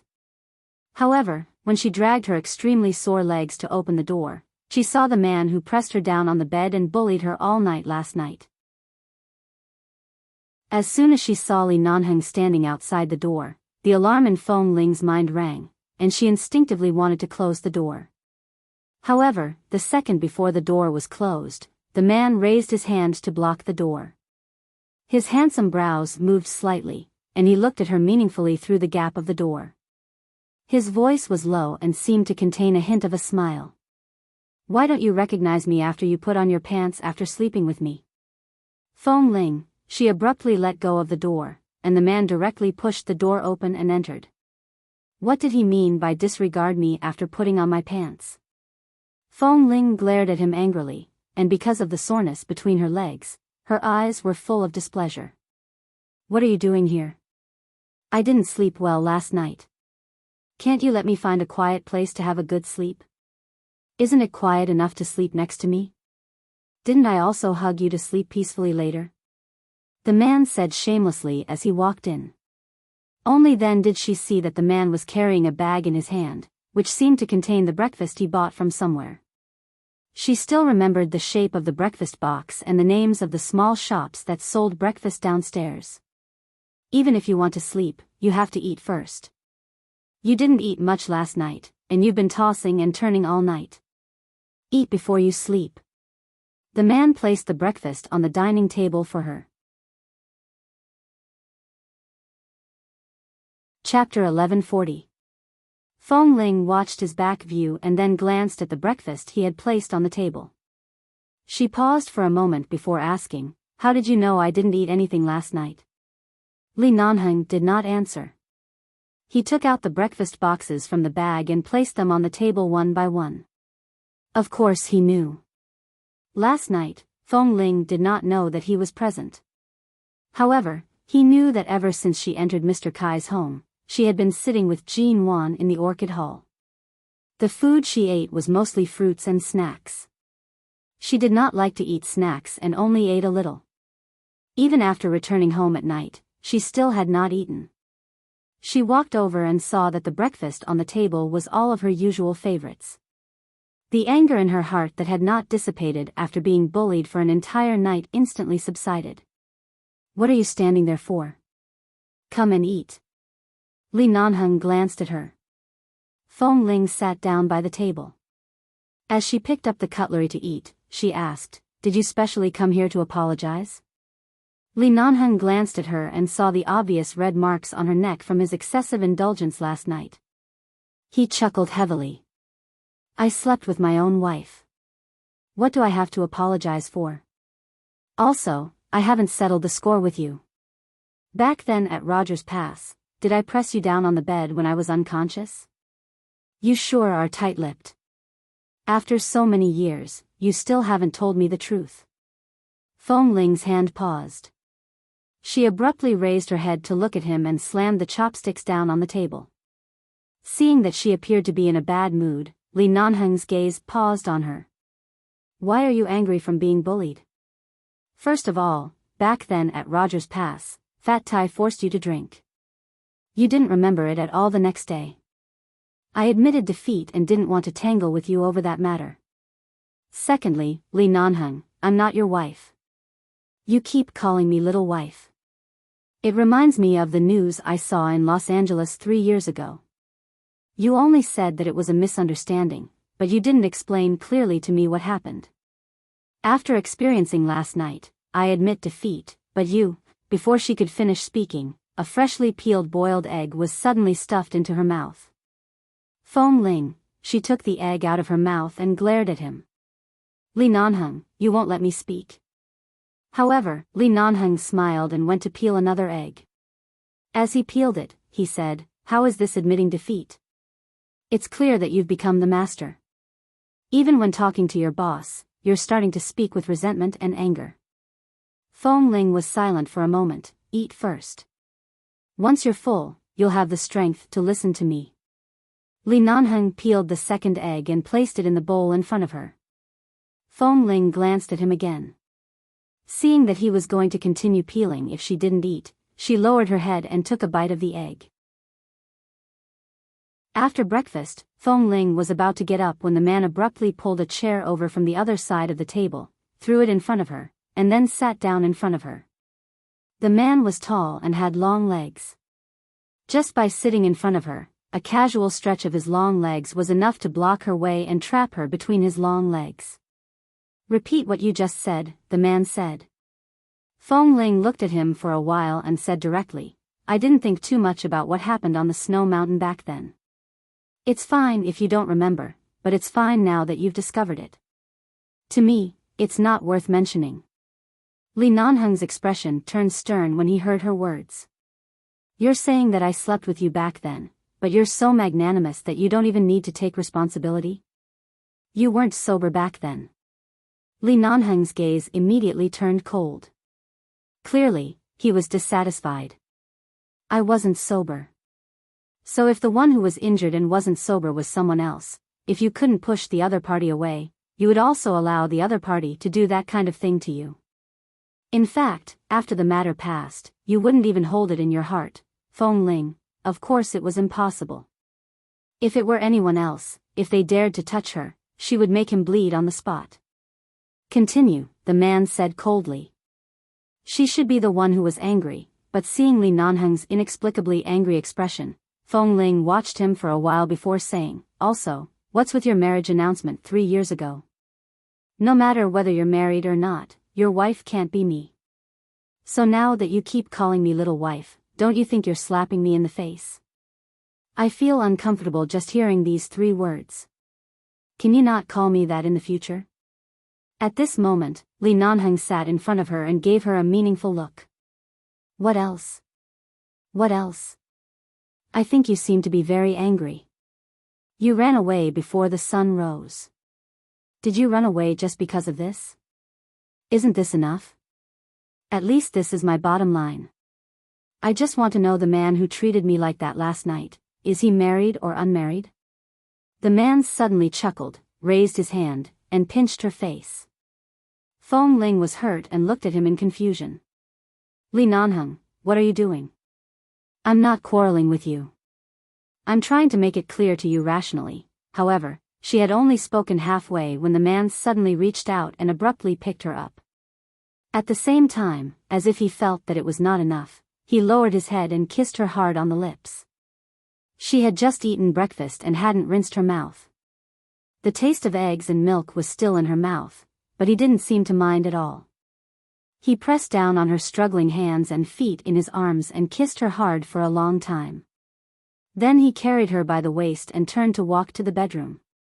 What are you doing? It's broad daylight. Don't mess around. Feng Ling seemed to see some aggression in the man's eyes. She didn't dare to believe that in just a few hours, he would use the excuse of bringing her breakfast early in the morning to behave like a beast. However, the man ignored her resistance and directly pressed her against the small sofa in the bedroom door. He was still 2 or 3 meters away from the bed, but he didn't move closer. He bent down and pressed down on her. At the same time, he held her waist tightly and pressed her against his arms. Feng Ling wondered if the drug effect from last night had not worn off. Why did he suddenly act like a wolf in the middle of his words? She was about to bite him, but the man avoided her mouth at this moment and bent down to whisper in her ear, "Do you want to know why I call you little wife?" These 3 words again. Feng Ling could not struggle in his arms.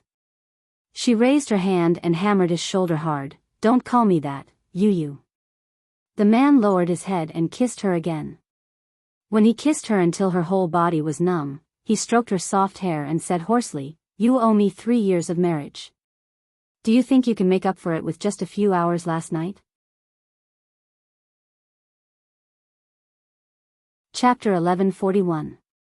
Feng Ling didn't understand him at all. What 3 years of wedding night? What compensation? She pushed him, but the man seemed to have gone crazy. Ignoring her bad mood, he hugged her and kissed her again and again as though he couldn't kiss enough. "Li Nanheng, I'm serious. You're crazy. Stop kissing me. Stop kissing me." He picked her up again and pressed her firmly on the bed.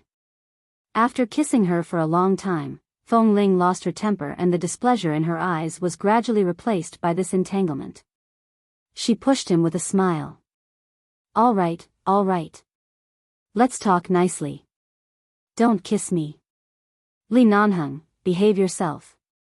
Don't touch me, I've been coldly treated by you for so long. I can't even kiss you." The man held her in his arms as he kissed her. It was as though he wanted to embed her into his body. When she was finally kissed helplessly and revealed an expression that didn't know whether to laugh or cry, he gently pecked her slightly red and swollen lips that had been ravaged by him all night and said hoarsely, "Last night, I couldn't control myself because of the drug. Last night doesn't count. Today is the last day of 3 years. I must have a good sleep. Otherwise, I'll feel wronged." "Why are you feeling wronged?" "Let go." "What do you mean by the last day of 3 years?" "Li Nanheng, you," however, Feng Ling's clothes were quickly stripped by the man again. She angrily hit him hard. Are you crazy? The man bit her lips twice. He didn't bite her skin, but it hurt her. When she resisted, he pressed her disobedient hand down again. At the same time, he immobilized her and kissed between her brows, the corner of her eyes, the tip of her nose, the corner of her mouth, and then her lips. When Feng Ling wondered if this man was a dog, he pressed his lips against hers and whispered, "You should have gone crazy long ago. You shouldn't have let you go because you're too young." The man's unique scent rushed into her nostrils. His hand moved away from her chin and moved down her neck. The marks from last night had not faded yet, and under the man's warm palm, a layer of goosebumps appeared on her skin. Just as he had said, the loss of control last night might have had something to do with the drug, but at this moment, the man was filled with love and determination to not let her go so easily. Feng Ling felt as though she had been pressed on a strange acupuncture point by the man's palm. Her strength was dissipating bit by bit, and a moment later, her face turned red from his next action. She blushed and tried to avoid the man's hand, but she couldn't. She could only turn her head away and not look at him. At the same time, she was slightly panting. He moved his lips away slightly and kissed the corner of her mouth again. Then he pressed the tip of his nose against her cheek and said, "Last night was the second time I saw you cry. Do you know what I was thinking when you cried?" Feng Ling bit her lips and glared at him. "Don't say it. A girl who never cries is crying like that under me." The man's hand did not stop for a moment, causing her body to tremble uncontrollably. "At that time, I was thinking, this old man has been in 11 base for so many years. Fortunately, I didn't die so early. If I really have to die, I should die on your body." "Shut up, don't say it." Feng Ling was so angry that she wanted to bite him. However, when she raised her head to bite him, the man bent down and kissed her back. He pressed her harshly on the bed and kissed her harshly. He held her face, which she had been trying to turn away from, and forced her to turn her head to look into his eyes. She saw the reflection of her bare shoulders in his eyes, her uncontrollably blushing face, and a pair of watery eyes that she had never seen from herself before. "Don't hide." The man kissed her. "You're very beautiful." Beautiful. This was the first time this word had appeared in Feng Ling's life dictionary. She had never thought that a person like her, who was rarely feminine, would be related to the word beautiful. In the past, she had only heard others say that she was the kind of woman who was very suitable for having short hair. She was both handsome and beautiful. When people said that she was beautiful, she had only thought that they were sweet and had never thought much about it. However, when she heard the word beautiful from the man she cared about, Feng Ling's heart couldn't help but be moved. However, when she was looking at him, the man suddenly squeezed a strong thigh between her legs and forced her apart. He held her wrists with one hand and used the other to stir up trouble on her body, endlessly. Feng Ling's cheeks were red. The exhaustion from last night had yet to fade. So early in the morning, she had just eaten breakfast, and this man who didn't know when to stop bullying her had already done it several times. It turned out that telling her to eat breakfast was a lie. His real intention was to continue doing it after she was full. She was so tired that she didn't even have the strength to struggle. She didn't even have the strength to shout, but this bastard kept saying that she owed him 3 years. What the hell, 3 years? When did she owe him? Who was she paying for? Was he trying to squeeze her dry so early in the morning? Finally, the battle came to a halt. Feng Ling's thoughts were gone. She leaned against the man's chest and closed her eyes to rest. The man's fingers traced her lips. She felt as though there was an electric current running through her lips. She turned her back to him and just wanted to hurry and sleep well. However, she didn't expect that the movement of her back to the man gave him another opportunity. In Feng Ling's 21 years of pure knowledge, she had never thought that this angle could be used. What happened after that, and how long she was tortured, she couldn't remember at all. She only knew that she kept pushing him and hitting him, but repeatedly softened under the man's kiss. In the last hour, she spent almost all of her time in a coma. She couldn't even wake up. She was so tired that her tears soaked the pillow. She was so tired that she was almost unconscious. She was so tired that she lay on the bed like a corpse. However, he actually still had the strength to wake her up. In the end, he finally let her go. Fong Ling really fell asleep in a second. She didn't want to care about anything else. The world was big, and there was nothing more important than sleeping. Li Nanheng got up and briefly cleaned up the battlefield. Seeing that she was really too tired to move, he didn't force her to get up to take a shower. Instead, he went to the bathroom to wash a hot towel and helped her clean up. After making sure that she slept more comfortably, he didn't continue to torture her. Fong Ling didn't move at all when he wiped her body with the towel. Her body was so soft as though she had no bones. She didn't even want to move a single hair. After Li Nanheng washed up, he returned to the bed and held the little woman who was almost unconscious in his arms. He leaned over and was about to kiss her face when Fong Ling frowned in his arms as though she had been wronged. She said weakly and hoarsely, "Boss, let me go." Seeing this woman who was usually so strong being bullied like a puddle of water, Li Nanheng chuckled and kissed her face. "Go to sleep." Chapter 1142. Fong Ling fell asleep again as if she had heard a special pardon. Or maybe she didn't wake up at all but was tortured by him in her dreams and begged for mercy instinctively. At noon, the curtains in the room were closed and both of them were asleep. Li Nanheng's cell phone suddenly vibrated in his pocket. After vibrating repeatedly for at least 10 minutes, the man impatiently reached out to take the phone, picked it up, and put it by his ear. "Say it quickly. Don't disturb my sleep." The person on the other side of the phone was stunned because he was still sleeping in the daytime, and then said, "Young Master Li, something happened to the Fong family. The elders of our family were called out and haven't come back since early in the morning." Hearing the word Fong family, Li Nanheng lost his patience. What does the Fong family's accident have to do with the Li family? Why were the elders called out? It's about Miss Fong. I heard that she secretly went to China yesterday. I don't know what happened in China, but she was sent back to China by the police overnight. I'm just the housekeeper of the Li family, so I can't ask what happened, but the elders were called out early in the morning. I heard that Miss Fong tried to commit suicide at home, cut her wrists, and hit the wall. It's a big deal. The police were fast enough. They returned to the Fong family early in the morning. It could be seen that she was sent back to the United States as soon as she arrived at the police station last night. But if it weren't for the reputation of the Fong family, the police wouldn't have sent her away so easily. Otherwise, this matter wouldn't have ended so easily. She would go back to the Fong family to commit suicide and force the elders of the Li family to come to her. Fong Mingzhu's dangerous move of using her life as a hostage had probably been planned for herself during the 10 hours she flew back to America. "Who asked you to call me?" Li Nanheng asked. The housekeeper of the Li family said anxiously on the phone, "It's Mr. Li." The other 3 elders also sounded very unkind on the other side of the phone.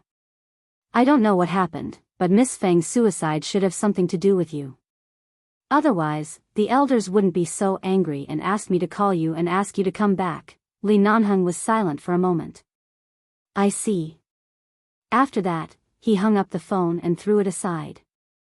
Then he turned to look at the woman who was sleeping in his arms. He lowered his head and kissed her on the cheek and the tip of her nose. After a while, he whispered in her ear, "I have to go back to the United States for a while. Take a good rest.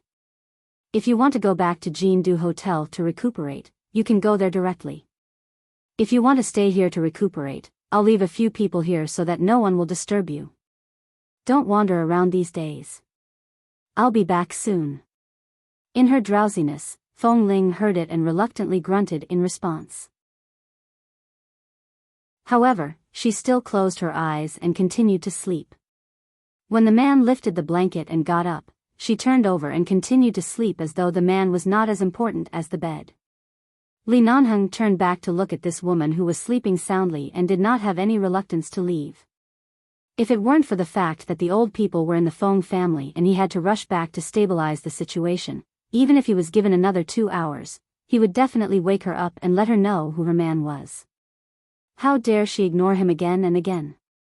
She really deserved to be beaten up. Feng Ling really fell asleep. Even an earthquake might not be able to wake her up.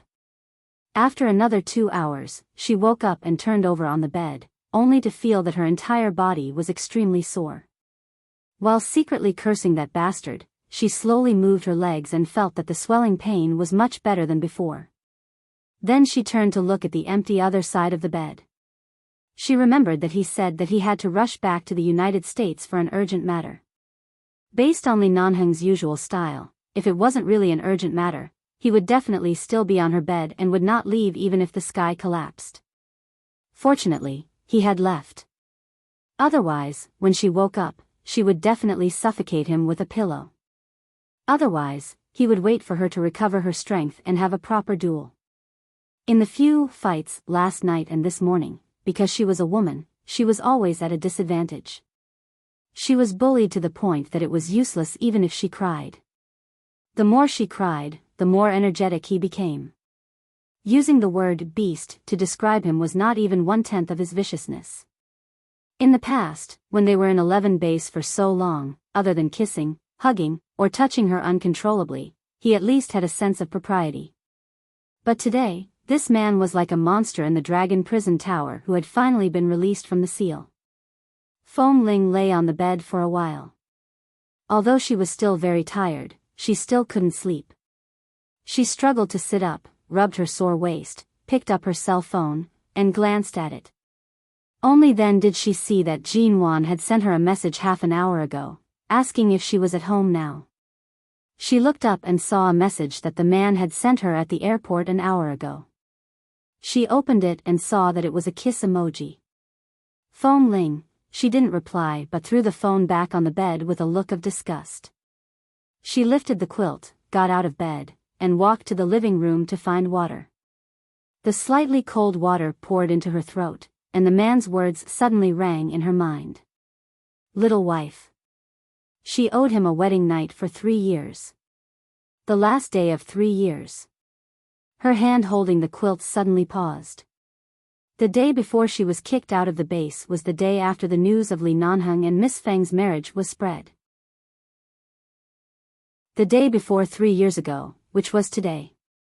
So what did he mean by the last day of 3 years? She was so resistant to him calling her wife, but he called her that so enthusiastically. And the so-called 3 years, the so-called marriage. Marriage, Miss Feng, Feng Ling's expression suddenly paused. There were only a few young ladies in the Feng family except for Feng Mingzhu, but he repeatedly said that he didn't marry Feng Mingzhu and repeatedly emphasized that he didn't marry any woman, so this Miss Feng didn't exist, or did she exist in another way? Then wasn't the other Miss Feng? Feng Ling couldn't understand this matter. She stood there holding the cup in a daze for a long time but couldn't understand it clearly. The more she thought about it, the more she felt that there couldn't be such a coincidence in this world. And in the eyes of many people, wasn't the second daughter of the Feng family already dead? How was that possible?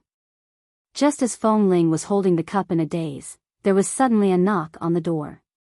She turned to open the door, only to see that the person who came was Jean Wan. Chapter 1143.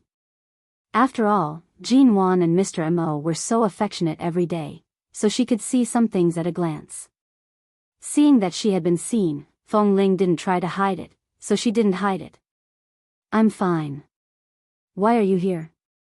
Just as Feng Ling turned around, Jean Wan saw the obvious marks on her neck. Although Mo Jingshan was not easy to deal with in bed, at least he would take care of her feelings most of the time.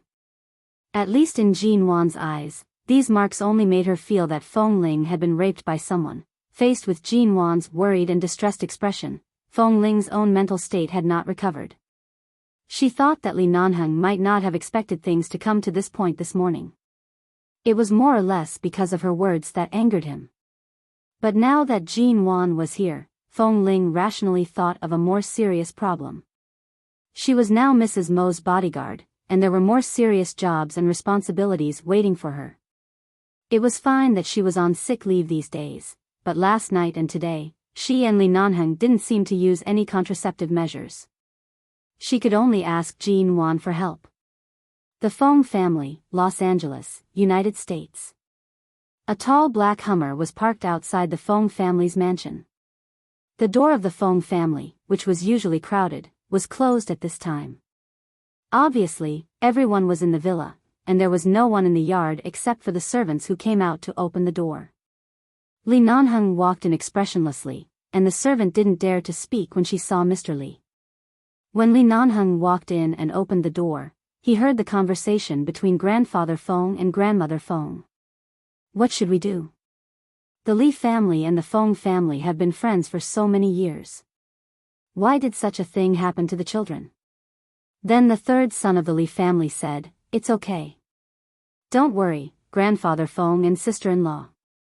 When that brat Nanheng comes back, we'll skin him." "Third Grandpa, if you want to skin me, you have to have a good reason. I just got off the plane and haven't eaten a mouthful of hot food yet. The moment I entered the door, I heard you say that you want to skin me." Li Nanheng's voice suddenly sounded, instantly interrupting the conversation between the old men inside. It was already midnight when they flew over from T-City, but the lights in the Fong family's house were still on. Obviously, they hadn't slept yet. Hearing Li Nanheng's voice, Grandfather Fong and Grandmother Fong turned to look at him with anger in their eyes. "You stinking brat, you bullied Mingzhu to such a state, and you still have the nerve to ask for a meal? Oh, since you haven't slept and I'm back, why don't you ask Miss Fong to come out and talk to me face to face? What evil thing did I do to her to force her to come back crying and commit suicide? You even invited the old men of the Li family over. Our old Li had a stroke some time ago and couldn't even get out of bed. Now he has to come here in a wheelchair to stop her from committing suicide." Li Nanheng said as he glanced at Elder Li, who was sitting in a wheelchair with an unfriendly expression. "How dare you say that?" Because of the stroke, although Mr. Li had almost recovered, when he was too anxious and angry, his speech was a little unclear, but he still said angrily, "How on earth did you frame the girl? When Mingzhu came back, she cried and said that she was ruined by you. You framed her and ruined her reputation. She couldn't get married in the future, and she didn't want to live anymore. She cut her wrist with the fruit knife, and the skin was cut. If someone hadn't found it in time, I'm afraid there would have been blood. If she wasn't really desperate, how could this happen? Otherwise, how could she do this?" Li Nanheng put one hand in his trouser pocket, stood where he was, sneered, and looked at the second floor of the villa. If Miss Fong wanted to commit suicide, she could have killed herself in the bathroom of the plane when she was sent back to China. Why did she have to commit suicide in public after returning to the Fong family? Are you afraid that no one will stop you? What are you talking about, Nanheng? Elder Li suddenly frowned and shouted angrily. "Don't hide. The main villa in this house is only so big, and the bedrooms on the second floor are so close. When Miss Fong heard that I came, she must have pricked up her ears. Since I'm here, didn't Miss Fong complain that she can't marry? Don't hide after crying. Come out. Nanheng, we've watched you grow up. Although you've been unruly and overbearing since you were a child, our Fong family always knows that you're a good child. Now you've forced our Mingzhu into this state. Why don't you apologize and even say such harsh words? We only have this granddaughter. Do you really want to force her to death?" Mrs. Fong sat on the sofa and said with a dark expression. "Nanheng, we watched you grow up. Although you've been unruly and overbearing since you were a child, our Fong family always knows that you're a good child. Madam, I know very well how you feel. If I hadn't respected the elders of the Fong family, I wouldn't have come back so quickly," Li Nanheng said. Li Nanheng said, "But there's a reason. Originally, I didn't want the elders to know about this matter, but since Miss Fong threatened me with her life, claimed that she was framed by me, and brought the elders of the Li family here, I'm really sorry. No matter how ugly the truth is, it can't be suppressed. What do you mean? Hearing his words, Elder Feng immediately looked at him in confusion. At this time, Feng Mingzhu came out of the bedroom on the second floor, stood at the railing of the stairs on the second floor, and looked at him with a pair of haggard, red and swollen eyes. The scratches on her face were still there, and she looked embarrassed as if she had been bullied. Nanheng, I know I went to Tea City to find you and made you unhappy, but you can't do this to me. As if he didn't hear her aggrieved words, Li Nanheng coldly picked up his cell phone and glanced at it. Seeing that all the videos sent to his mailbox in Tea City had been sent to him, he picked up the remote control not far away and turned on the TV in the hall of the Feng family's main residence. Nanheng, what are you doing? The elders of the Li family were also puzzled. After Li Nanheng turned on the TV, he casually adjusted something on his cell phone and said calmly and coldly, Miss Feng, apart from pretending to be weak to slander me, there's really no other way.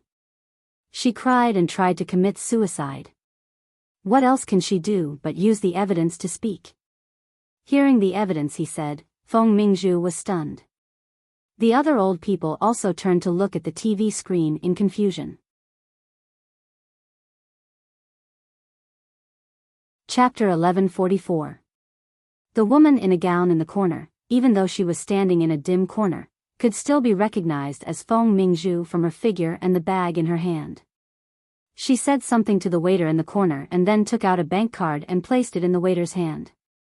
Feng Mingzhu only looked at it for 2 or 3 seconds before her gaze changed and she immediately rushed downstairs. However, she had already fallen in the bathroom yesterday and was then pressed to the ground by Mrs. Liu and beaten for a long time. She ran in a hurry and the servant behind her who was supposed to help her did not keep up. Feng Mingzhu had just run down the stairs when she suddenly fell down 4 or 5 steps from the ground. She fell to the ground in a sorry state and let out a scream that attracted everyone's attention. The 2 elders of the Feng family, the elders of the Li family, and the servants of the Feng family present seemed to understand something when they saw her panic.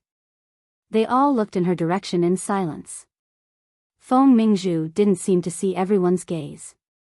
When the servant hurriedly ran down to help her up, she struggled to stand up. Ignoring the pain in her leg, she pointed in the direction of the TV screen and sobbed. Don't look. Li Nanheng is framing me. He has long wanted to get rid of the Feng family's shackles. In order to break off with the Feng family, he can do anything. He is framing me. As she spoke, she ran over and spread her arms to block the TV screen. She turned her head with red eyes and looked at everyone's gaze. Don't look, don't look. Originally, no one understood what Li Nanheng was going to show everyone, but Feng Mingzhu's extreme reaction made the 2 elders of the Feng family hesitate for a moment.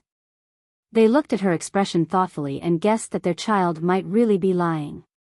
They did not speak anymore, but now that the Li family was here and Li Nanheng had been called over from thousands of miles away, how could this matter be stopped?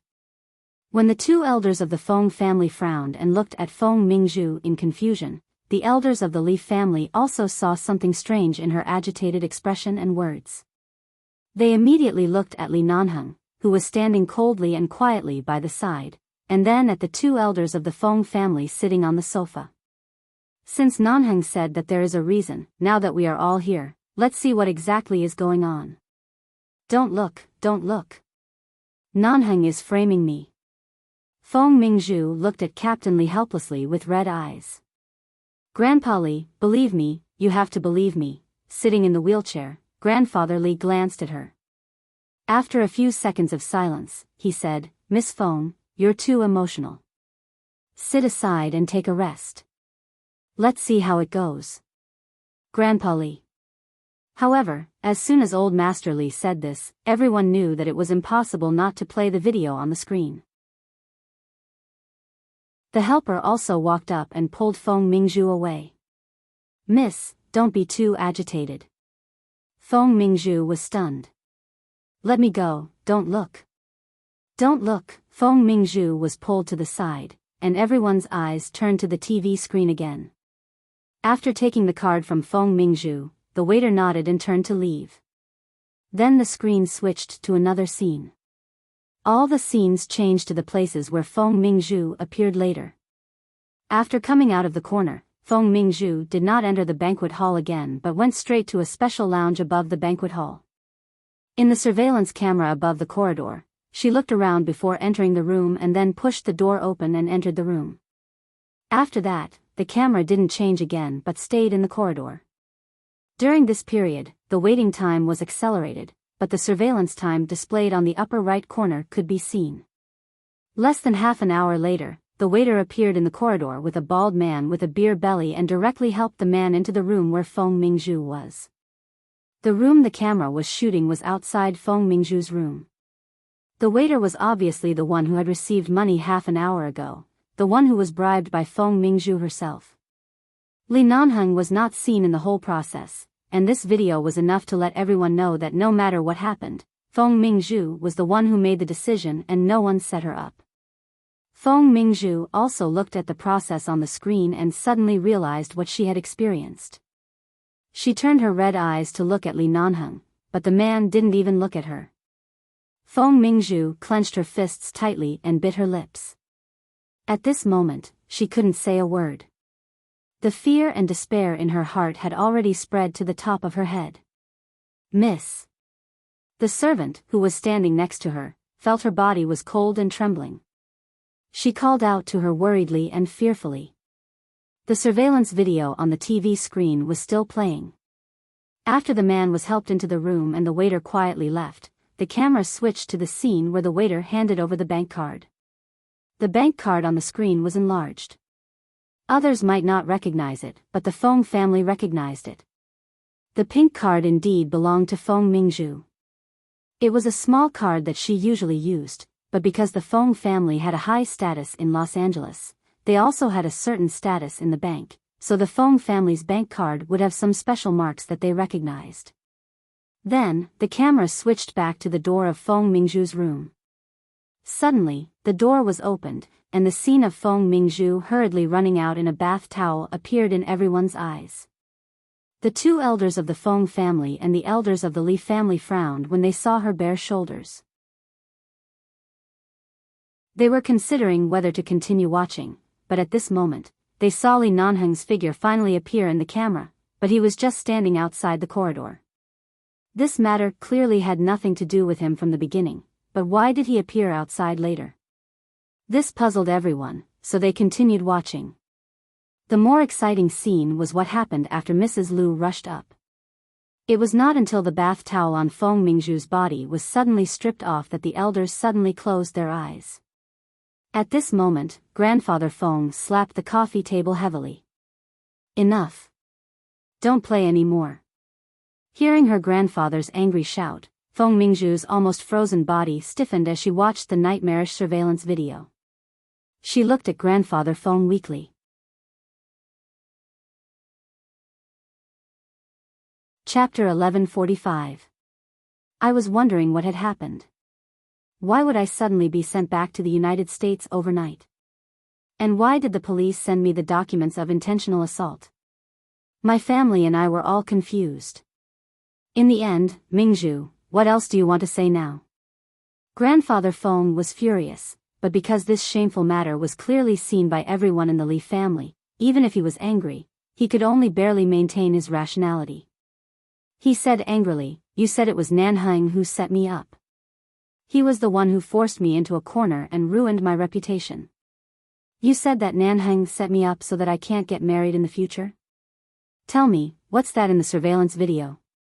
Feng Mingzhu opened her mouth and was about to speak when Nanheng said coldly, "Miss Feng, you even used the means of suicide and forced everyone in the Li family to come here. Now you have to give me a reason.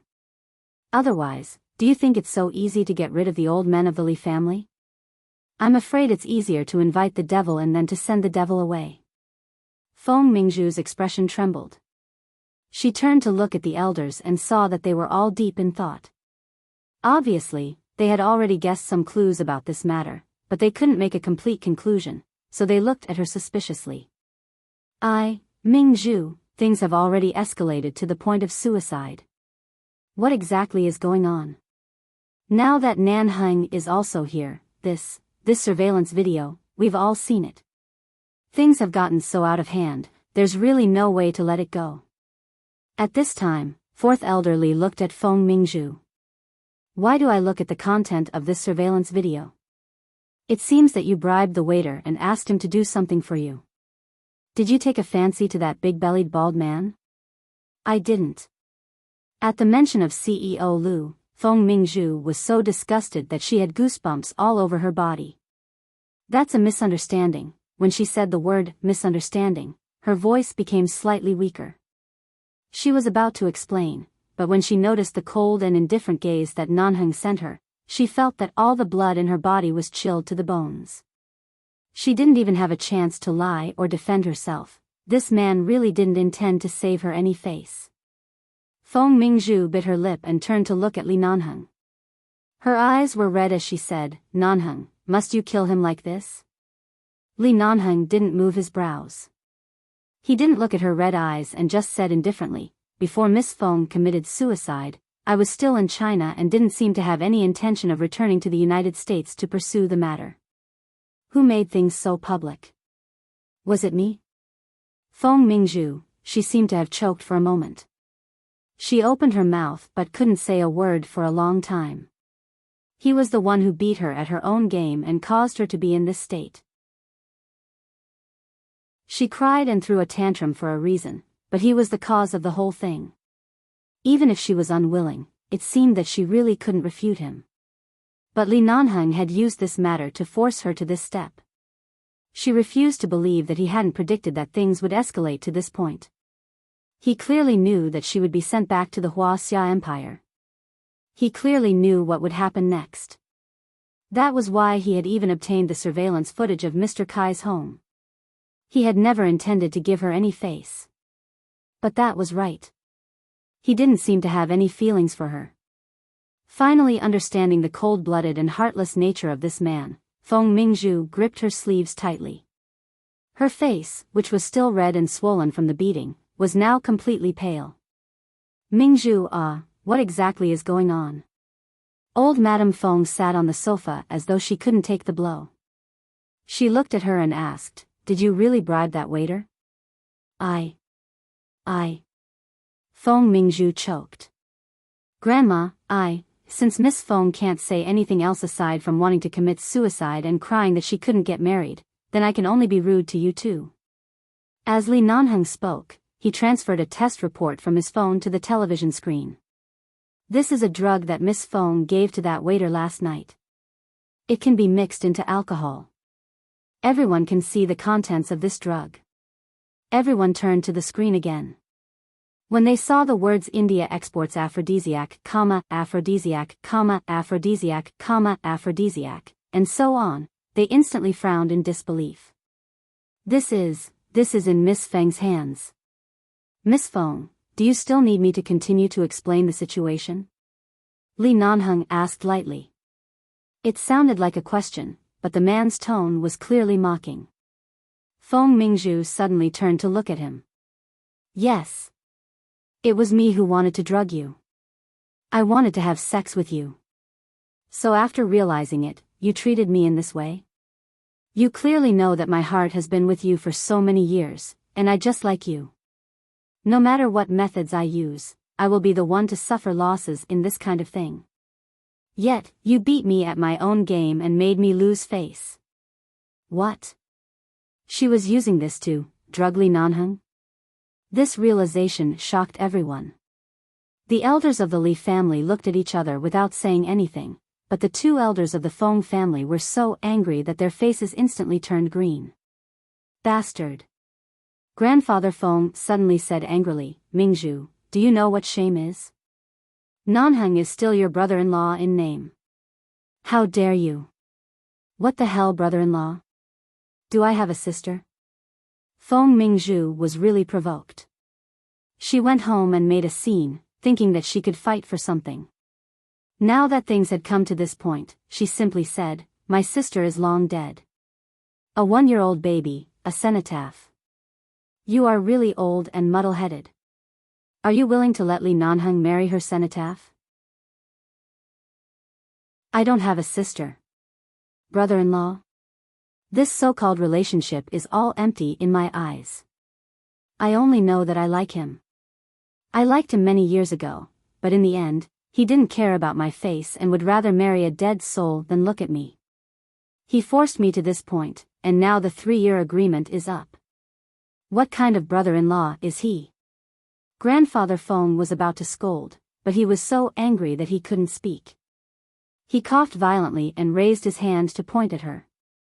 He pointed at her for a long time but couldn't say a word.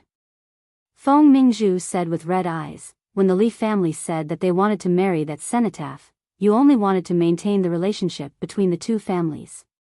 You only thought that even if it was just a cenotaph, you could at least give my dead sister a home.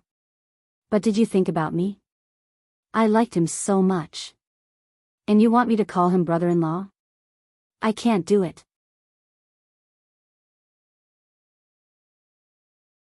Chapter 1146.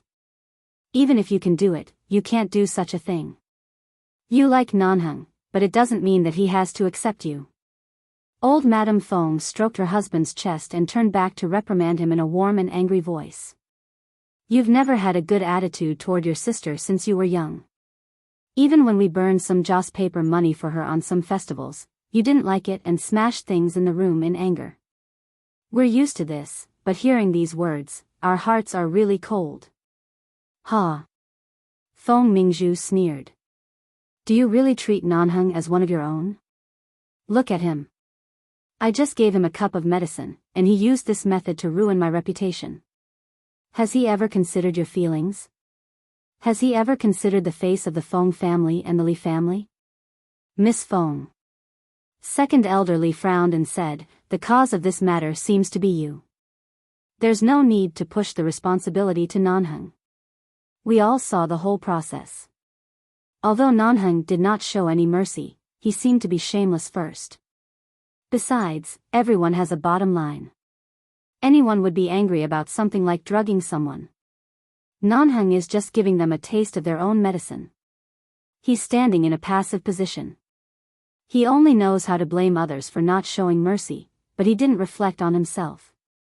Did you call us here just to listen to a person who did something wrong accuse others of not showing mercy? When Feng Mingzhu suddenly heard Second Elder Li's words, she couldn't argue back. Her face alternated between red and white. Nanheng coldly curved his lips. The biggest mistake Feng Mingzhu made was to bring the elders of the Li family here. The biggest weakness of the 4 elders of the Li family was the Li family's face. Anyone who hurt the Li family's face was going against them. If this matter was really the Li family's fault, they could only swallow their pride and apologize. But now the truth was here. Instead, Feng Mingzhu was slandering them and threatening to kill herself. This matter had come to this point, she had dragged herself into a dead end. It was really a move for herself, a very fatal move. Clearly, she had also suddenly realized the current situation. Feng Mingzhu's face was pale, but she didn't dare to yell with righteous indignation anymore.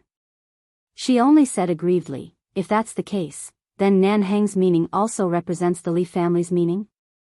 From the beginning, he didn't care about marrying my sister's cenotaph, but because of the agreement, he wanted to pretend to be a gentleman who kept his word, so he had to marry her, but in fact, he despised her. Now I think he must have someone else in his heart, and he couldn't wait to end this relationship with the Feng family as soon as possible. Now it's the 3rd anniversary. Li Nanheng, you came back not only because of me, but more importantly, to sever this marriage relationship with the Feng family, right? You want the Feng family to be free so that you can be with the person you like? Old Master Li, who had been sitting in the wheelchair for a long time, suddenly said, I always thought that Mingzhu was a good child. I didn't expect such a thing to happen. Hearing Mr. Li's words, everyone fell silent, and Feng Mingzhu looked at him with red eyes. Mr. Li said coldly, in this case, the Feng family has told you about the expiration of the 3-year agreement, and Mingzhu has also made this matter difficult for the 2 families. After midnight yesterday, the marriage between Nanheng and second Miss Feng will be over. If we want to end this relationship, it's up to us. Now I agree to end it. What do you think, Mr. Feng? When Elder Li said this, his tone was very cold. Obviously, he was also angry in his heart. It was only because he was the head of the family that he didn't directly say anything too harsh. However, his meaning was already very clear. He wanted to break up all the relationships between them and return peace to the Li family. Before Mr. Feng spoke, Feng Mingzhu sneered. See, I'm right, right? The Li family didn't welcome my sister who died early from the beginning, and you insisted on marrying her cenotaph. It's really ridiculous, they didn't take that cenotaph seriously at all. Just when the elders frowned unhappily because of her words, Nanheng said indifferently, it's true that there is no relationship between me and Miss Feng. You all saw the dispute in Tea City last night. I don't want to explain this kind of thing anymore, but I really want to persuade Mr. and Mrs. Feng to discipline the drill master's granddaughter. Don't take things she likes as her own. I've never been interested in Miss Feng. She deserved the drug. I just beat her at her own game. If she didn't take the lead, she wouldn't have been disgraced. After today, even if she commits suicide, it has nothing to do with the Li family. It was rare to hear Li Nanheng speak so much all of a sudden. Furthermore, from his tone, which had always been unruly, it seemed that he had no intention of breaking up with them. Instead, he was polite, reasonable, and somewhat respectful. They could tell that he had something else to say, so no one interrupted him. In addition, Miss Feng has another conclusion. I have to seriously refute it. The elders of the Li family are all here now. They feel ashamed of what she did, so they said to end the relationship, but I think Mr. and Mrs. Feng should know whether the Li family treats Miss Feng's cenotaph kindly or not. The Li family has long buried Miss Feng's cenotaph in their own place and has long accepted her as their family. Li Nanheng said lightly, what happened today is just a small episode because of Miss Feng's accidental mistake. There's no need to make it too complicated. In order not to affect the relationship between the two families in the Chinese community of Los Angeles, I am willing to continue to marry Miss Feng. In order to show my sincerity, I will never marry another woman. Never marry another woman? Everyone in the room was stunned by Li Nanheng's serious and dignified words. The two elders of the Feng family instantly felt a little better, but they still looked at him in disbelief. At this time, the elders of the Li family looked terrible, and Mr. Li said angrily, Nanheng, what do you mean by never marry another woman? Even if our Li family cherishes that child cenotaph very much, it's expired now. Why do you want to renew it? Why don't you marry another woman? Feng Mingzhu was also shocked. It was not good to be slapped in the face again and again. At this moment, she stood there in disbelief, thinking that she had heard wrong. Nanheng, this. Mr. and Mrs. Feng stood up at this time. If you take back what you said just now, we won't mind. After all, this time, it was our Feng family's fault.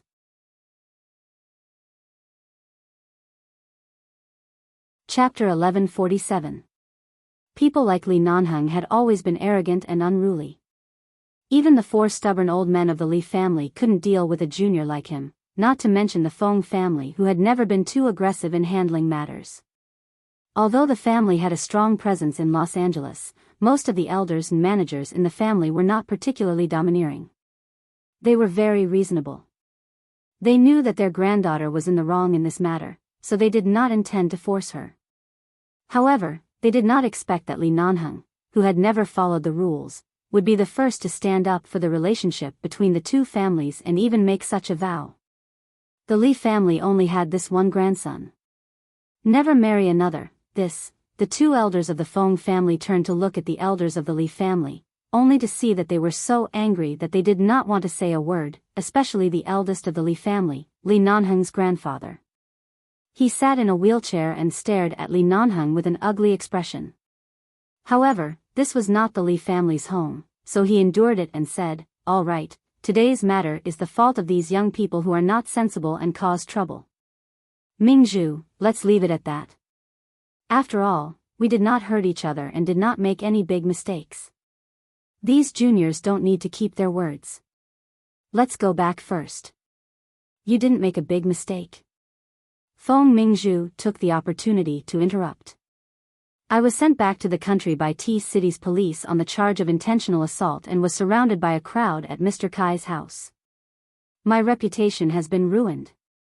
Enough, Mingzhu. Elder Feng suddenly shouted angrily. Didn't you ask for it? Feng Mingzhu paused and pursed her lips. She turned to look at Li Nanheng.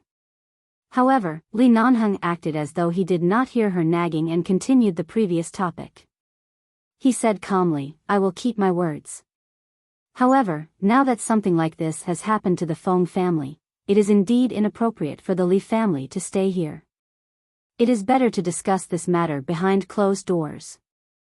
This Li will send the elders back first. Elders, farewell. The two elders of the Feng family nodded. Alas, now Mingzhu's parents were not at home. Otherwise, with Mingzhu's father's temper and Mrs. Feng's temper, they would be even angrier now. If Mingzhu was here, she would be beaten to a pulp by her own father. Seeing that Li Nanheng gave the helper an indifferent look, someone immediately supported the other three elders of the Li family and pushed grandfather Li, who was sitting in a wheelchair, out. When the elders all went out and were helped into the car, Feng Mingzhu suddenly turned and ran out despite the obstruction of her family and servants. She staggered to Li Nanheng's back, raised her hand, and grabbed a corner of his clothes. Nanheng, after Li Nanheng went out, he was no longer as kind and respectful as he was in front of the two elders of the Feng family. Instead, his eyes were cold and he glanced back coldly. Let go. Nanheng, I know you're still brooding over what I've done. It's fine if you don't like me, I now completely believe that you really won't be with me. But is there a need for you to be so ruthless towards me? We grew up together after all. Can't you feel sorry for me and let me go? Why must you force me to this point? As she spoke, she gripped tightly onto his clothes. Her eyes were filled with hatred and unwillingness, but most of it was confusion. She knew Li Nanheng's character. This man was indifferent to many things. She couldn't understand why he could fight back so fiercely against a glass of drugged wine. Li Nanheng's expression remained unchanged and his eyes were still cold.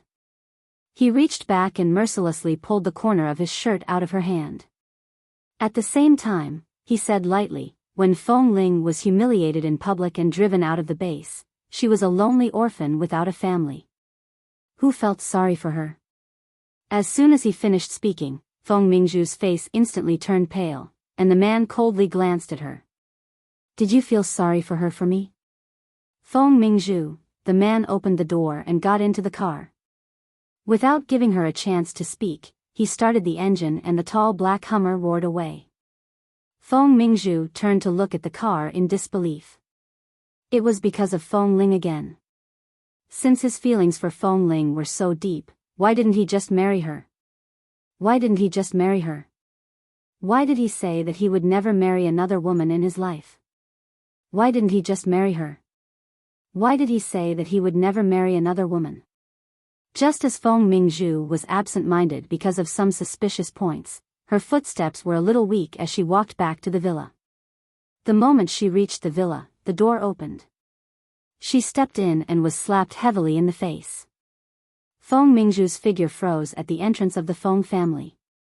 She looked in disbelief at grandfather Feng, whose expression was extremely ugly. Grandpa. Feng Mingzhu seemed to be stunned. She stood there for a long time and covered her face with her hands. You're really a good daughter raised by our Feng family. Even if you knew that your family doted on and regretted your poor sister who died early, at least you've been educated by your family since you were a child, but why are you always unwilling to accept this? Now you even want to snatch a man. Back then, Li Nanheng had already rejected you. How can you use such a dirty method to get a man? Are you shameless? Feng Mingzhu's hands gradually clenched into fists, and her eyes were suddenly filled with tears. The moment the tears fell, she suddenly roared, if you didn't agree to let him marry that cenotaph, everything wouldn't have come to this point. Aren't you just reluctant to part with that child who died early? But she still died. She will never come back. Speaking of this, Feng Mingzhu glared at him hatefully with her red eyes and said, she just can't come back. She's dead. She has been fed to the fish in the sea, and not even her bones are left. Even if Li Nanheng really wants to maintain his *T marriage with her, she is just a dead soul. How ridiculous. A group of people is wasting their feelings on a dead person who has long disappeared. Pa. Another heavy slap. This time, Grandfather Feng was really ruthless.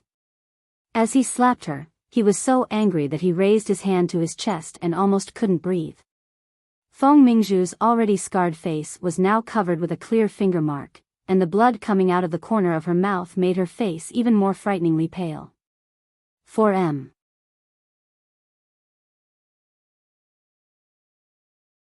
Chapter 1148. Old man, don't be angry. Your heart can't take it. Grandma Feng hurriedly came over and grabbed his hand when he was about to slap her again. No matter what Mingzhu did wrong, she is still our child. You can't hit her so hard. I just slapped her twice to teach her a lesson and let her know what shame is. I didn't use the family law. Grandfather Feng said angrily. Family law? Feng Mingzhu recalled that when she was very young, her parents had accidentally dropped her younger sister into the sea on a cruise. When they returned home and found out what had happened, they were so angry, hateful, and in pain that they had nowhere to vent their anger. In the end, they took out an old rattan and whipped her father's back. She remembered that at that time, he had been whipped until his back was bloody. It could be seen that everyone's heart was even more bloody than this. But so what? No matter how sad this group of people were for the sake of that early death. In the end, she was still an early death. Feng Mingzhu looked at them coldly and didn't say a word. She turned and let the servant help her up the stairs without looking back. The Li family. The car stopped. As soon as they entered the house, Grandfather Li said unhappily, the rest of you can leave first. I have something to say to Nanheng. Logically speaking, after seeing them come back, Li Nanheng should not enter the door but drive away to 11 base or go somewhere else. However, this time, he clearly did not intend to leave immediately. After all, they were grandfather and grandson, so they could see his purpose. They knew that Li Nanheng had something to say and came prepared. The servant sent the other 3 elders away until only Grandfather Li, who was sitting in a wheelchair, and Li Nanheng, who had just entered the door, were left in the front hall of the Li family. Tell me, I want to hear how you are going to explain to me about the vow that you will never marry again. What do you think? Old Master Li said, resisting the urge to smash the folding cane beside the wheelchair into his face. You are the only grandson of the Li family. We don't force you to give birth to a son before we have one. Even if it is a granddaughter, at least we can see our great-grandchildren. But you don't even plan to get married again. Are you deliberately making fun of us? Hearing the old man's angry words, Li Nanheng calmly and coldly threw a stack of documents on the table beside him. Grandfather Li turned to see the sealed document, glanced at him suspiciously, and didn't ask more. He picked up the document and opened it. After pulling it out, he saw several DNA medical test reports. There were new and old blood comparison reports and hair DNA comparison reports. After reading it, he saw the name written at the bottom. Grandfather Li fell silent and was stunned for a long time before he suddenly raised his eyes to look at him. This is, Li Nanheng, these DNA comparison reports are not detailed enough. Feng Ling, who was cruelly driven out of 11 base by you and the other 3 elders, is the second Miss Feng who the Feng family thought died in the sea. She was lucky and didn't die. I guess she fell on some floating object on the sea and drifted to the coast and jungle closest to the sea. She was fed by wolves in the jungle and didn't come out until she was 5 years old. Because of the environment she lived in since she was a child, she only knew how to live. Later, she accidentally entered 11 base. She didn't have any extra thoughts or bad intentions. She just liked the environment there and wanted to live a good life in 11 base. You've seen all her hard work and achievements in the base for so many years. You know how seriously she lived. However, you still destroyed her way of life, trampled on her dignity and everything under your feet, drove her out, and forced her into a corner. Did you think that just 3 years ago today, I stood in the ancestral hall of the Lee family and peeled an apple for her, but you tore everything she had into pieces and drove her out of the base? How is it possible? Grandfather Lee frowned in disbelief. How could she? I didn't believe this kind of coincidence at first, but all the coincidences were implicated, so I went to collect her previous blood samples and sent them to compare with the newly collected blood samples and hair, Lee Nanheng said coldly. Lee Nanheng said coldly, in order to find this child miraculously, the Feng family left their DNA records and certificates in the DNA blood bank early on. After all kinds of comparisons, everything points to the only truth.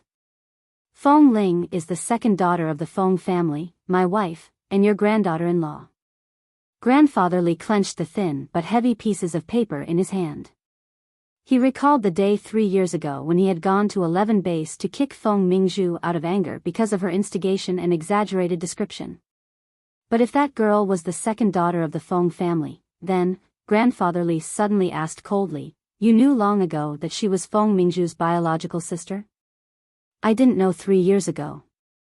I just found out recently, Li Nanheng answered frankly and did not lie at all. Since you know, you can see that the Feng family is very guilty of missing this second daughter.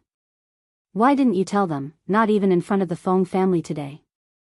Feng Ling is used to living outside since she was a child. The Feng family's big mansion will only be a shackle to her. She is not willing to go back and acknowledge her. This layer of paper has not been pierced, and I will not ignore her own thoughts and reveal half a word to the Feng family. Li Nanheng said, whether she wants to go back or not is her own business. None of us has the right to help her push all this. If she wants to go back, she can stand in front of the Feng family's villa now. I can help her eliminate all the obstacles in front of the Feng family, including Feng Mingzhu. However, she doesn't want to go back. Old Master Li could understand this. When he saw Feng Ling lying on the ground in the base, although she was drunk, he could see that she was a girl with her own ideas and a very distinct personality. Although she was dressed in a boy's clothes and looked very handsome, she was still a girl. She could go through the wind and rain in 11 base for so long without being discovered, which showed that she was a person with a tough personality. Such a person with such a personality could not be easily changed. Her own life plan could not be changed by any small episode. As long as she didn't want to, even if she was the president's daughter, she would rather be free outside. It was really difficult for ordinary people to deal with this kind of girl's personality. 4M.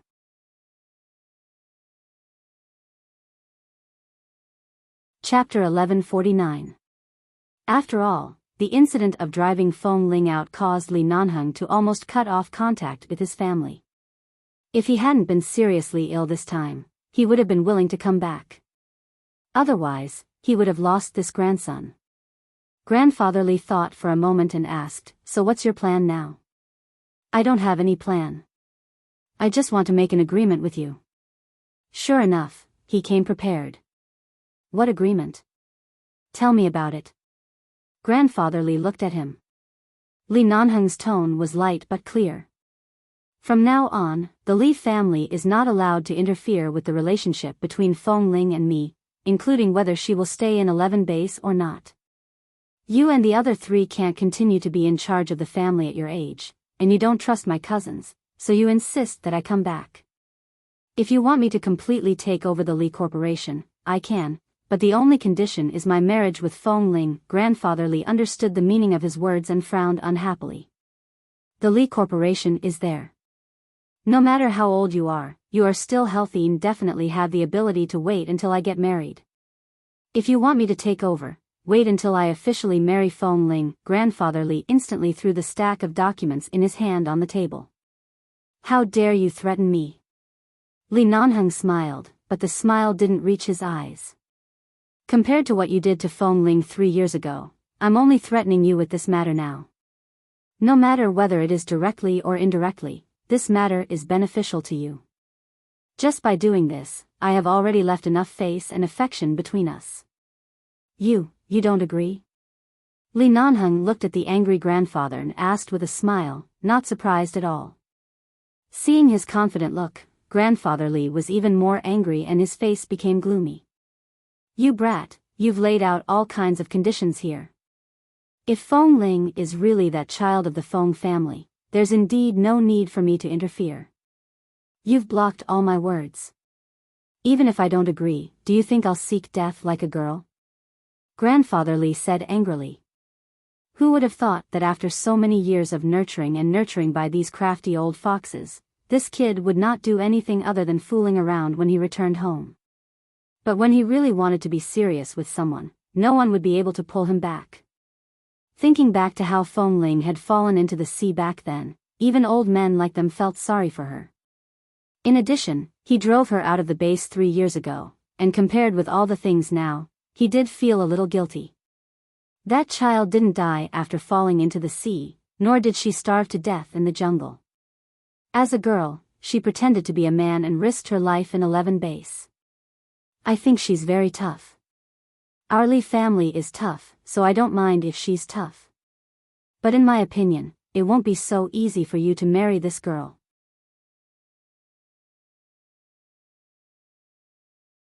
I don't like the girl who is easy to marry, and she is the only one who is not easy to marry. Li Nanheng suddenly chuckled. No matter what, she is my wife. She can't run away in this life. Old Master Li was so jealous that his teeth were about to fall off. Originally, he had only accepted it because he was threatened. Now, he rolled his eyes at him as if he couldn't bear it. If you have the ability, you can directly make the girl pregnant and bring back a child. If you have the ability to make the girl give me a grandson or granddaughter within a year, I will call you grandpa. Li Nanheng sneered. You want to bet? Why? Can't I bet? Bet what? If you can give me a great-grandchild within a year, we won't interfere with your affairs in the future, but if you can't do it within a year, we don't care about Feng Ling's relationship. You can marry whoever you want, but you must be dismissed from 11 base after a year and go back to the Li Corporation. No matter how much you don't like to work in the business world, we still plan to leave 11 base to Ah Feng and the others.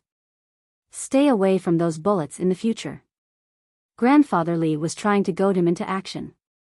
If Li Nanheng really got married and had children, he would restrain himself. At least, he would cherish his life. He would not rush into any dangerous mission without hesitation. He had to think about his wife and children. However, if he lost, the result would also be the same. After all, every path was a way that Grandfather Li hoped he could leave 11 base. That was just a place to train people, but not a place that Li Nanheng had been guarding with his life. How could Li Nanheng not see through Grandfather Li's intention? He just smiled and did not say much. He made a gesture of agreement to Grandfather Li, put his hands in his trouser pockets, and turned to walk out. However, as soon as he walked out of the Li family's house, he suddenly received a call from a bodyguard in T-City. Boss, when we were guarding near Feng Ling's residence today, we saw Mrs. Mo came to see her. Yes, what happened to Mrs. Mo? Jean Wan was not dangerous at all. If there were no special circumstances, the bodyguard would not call so late at night.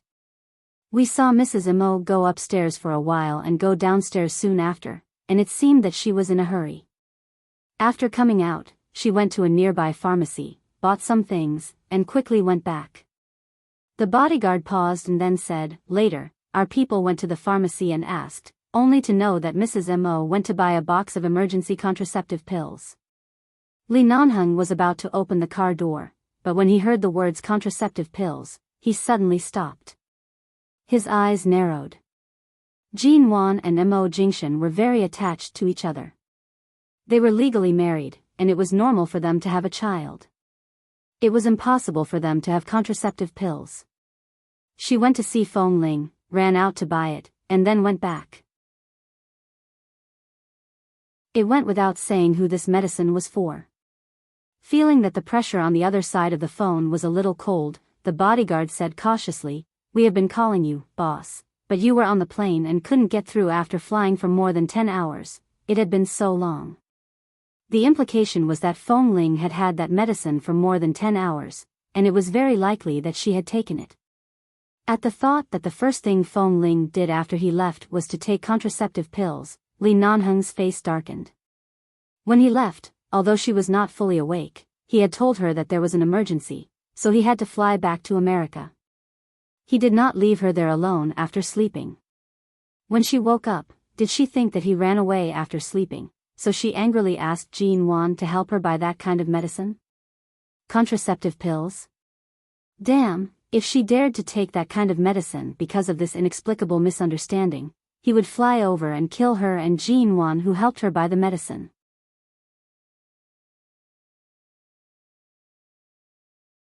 Chapter 1150. Now that he had returned to the United States, he had to go back to 11 Base to take a look.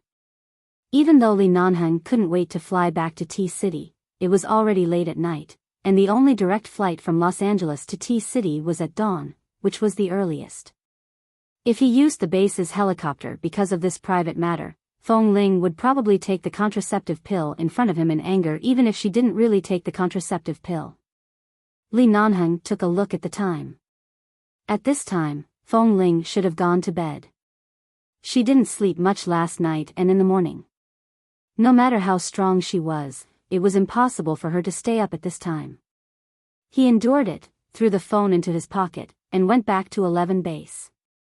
In the base, he kicked Fat Tai, who was sleeping like a dead pig, awake and asked him a few questions about what happened on Rogers Pass, as well as what happened after he had a high fever and fainted, and Fat Tai forced him to drink.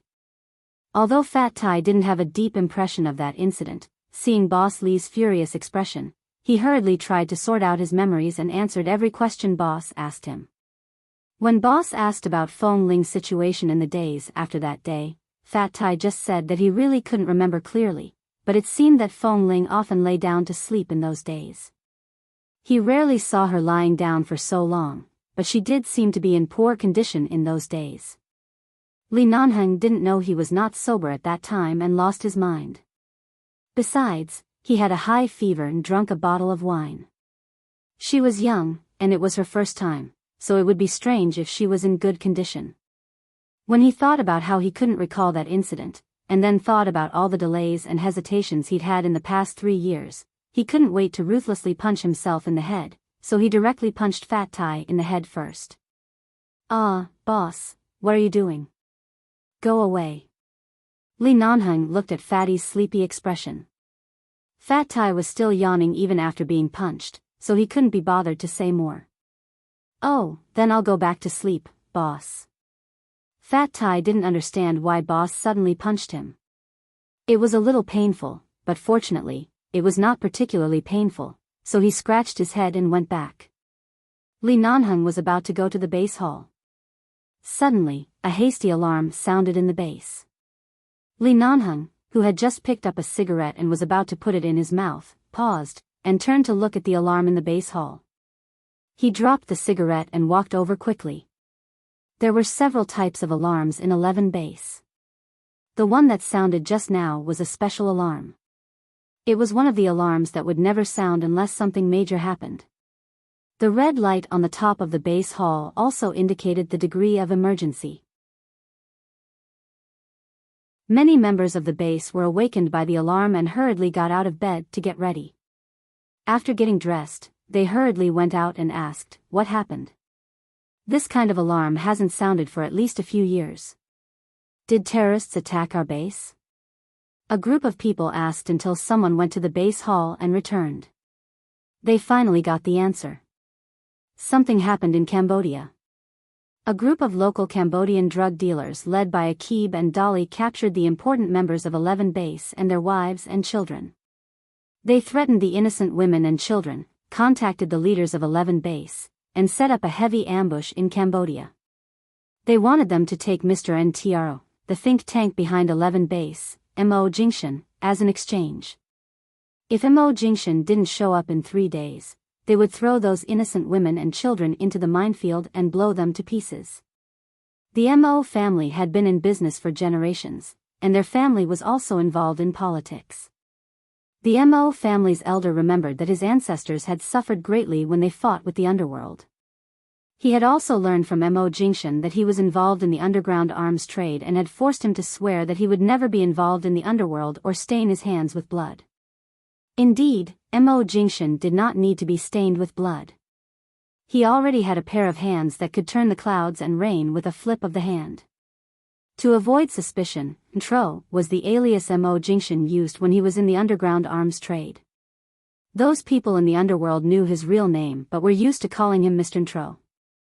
The huge forces behind Akib and Dali had long since been disintegrated. They were the branch that had escaped, a very ambitious branch. The few people who had escaped were the backbone of that group, so even if they were just a branch of a team, they had to be dealt with carefully. And now they directly kidnapped many innocent women and children, who were the families of many old members of 11 Base who had left 11 Base because of the old age.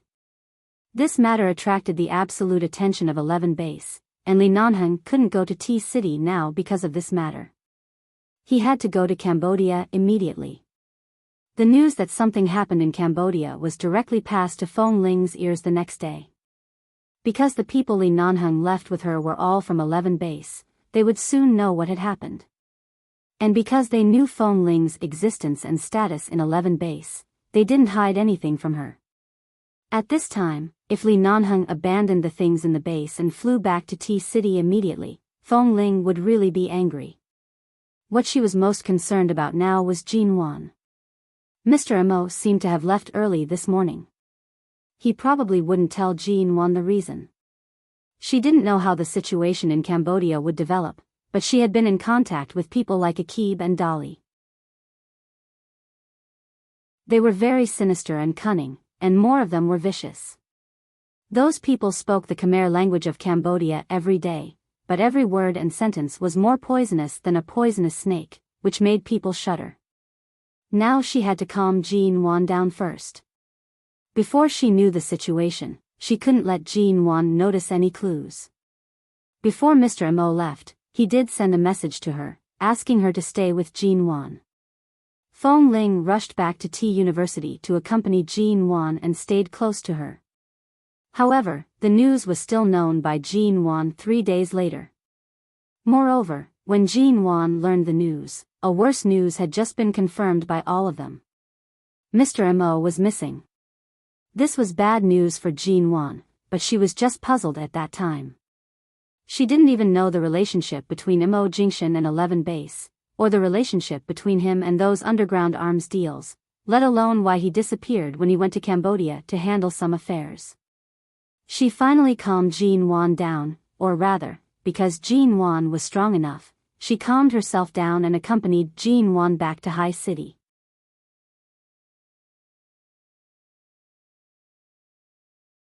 Chapter 1151. Fong Ling thought that since she had experienced so many dangers in 11 Base, she should be able to stabilize Jin Wan's mood. But what she didn't expect was that Jin Wan was pregnant at this time. Fong Ling wanted to go to Cambodia to help because she learned that several of Dali's snipers were good at shooting. After all, she used to be a member of 11 Base's sniper team. She called Kay and Kay said she could go there, so she told him everything about Jin Wan. She was very anxious about Jin Wan's pregnancy and wanted Mr. Mo to come back safely as soon as possible. It didn't feel good to wait here all the time. She had the ability, so she just wanted to go to Cambodia to fight. However, what she didn't expect was that Jin Wan, a woman who had just become pregnant and who vomited every day when she felt uncomfortable, had the ability to avoid their sight and sneak onto the same plane as them for her husband. The plane landed in Cambodia, and Fong Ling was about to get off the plane when she saw Jin Wan. How could this be? Jin Wan was a pregnant woman. How could she appear in such a place? Fong Ling was very angry and annoyed that she failed to keep an eye on her, so she forced Jin Wan to take her away and help her book a flight back to High City. She could understand Jin Wan's mood. Jin Wan asked her, if it were her, could she stay in High City at ease? The answer was, of course, no. No one could keep waiting like this with a clear conscience. She tried to persuade Jean Wan again and again, even though she knew that her words were useless. Jean Wan said, "But Mo Jingshan is here." Her voice was not high, but every word she said was firm. Just when Jean Wan was about to agree to leave Cambodia because of Fong Ling's pretense of indifference, suddenly, a cold voice came from not far away. "What's the matter?" The two of them turned around and saw Li Nanheng approaching. Why was he at the Cambodian airport? Shouldn't he be at the camp on the other side of Tunnel Sap Lake? However, just a few days ago, Fong Ling had just been bullied by this man. Her expression froze for a moment, especially when she saw the coldness in his eyes. She thought he was blaming her for her incompetence because Jean Wan appeared here, so she subconsciously explained, "Sorry, I didn't expect Mrs. Mo to get on the plane with us. I'll send her back to High City as soon as possible." Of course, Li Nanheng's coldness was not because of Jean Wan's appearance here. Everyone could see the love between Jean Wan and Mo Jingshan. If she could calmly stay in High City and enjoy the fruits of others fighting to save her husband, she would not be the woman Mo Jingshan would care about. Even if she came, it wouldn't be a problem, so it wasn't a big deal. He hadn't forgotten that Fong Ling had asked Jean Wan to buy contraceptive pills for her. These days, he had to rush to Cambodia. He hadn't had time to settle the score with her, but now she had flown over and bumped into him. Li Nanheng's gaze shifted coldly from Fong Ling's face to Jean Wan. "What are you doing here?" "Mo Jingshan is here." Jean Wan's eyes were calm. He watched her for a while and then glanced at Fong Ling. She didn't know if he was being sarcastic or unintentional. "It wasn't easy to get on the plane under your nose." Fong Ling, if it were before, when she was mocked by him like this in the base, she would at most admit that it was her dereliction of duty. But now facing this man, she just put on a cold expression and couldn't even smile. "It seems that in terms of bravery, Jean Wan is definitely not as good as you, but in terms of wisdom, I think Jean Wan may be slightly better than you." Jean Wan, Fong Ling. She scolded him for being stupid, the other brothers who followed her. "Boss, what's wrong with you? How can you still be in the mood to mock Fong Ling at this time? Don't you see that Mrs. Mo's face is even more bitter than Huang Lian?" Fong Ling put on a cold face and didn't want to talk to him. "I'll have Kay send Mrs. Mo back." "She's already here." "How can we send her back?" "She landed in High City today and will find a way to fly back tomorrow morning.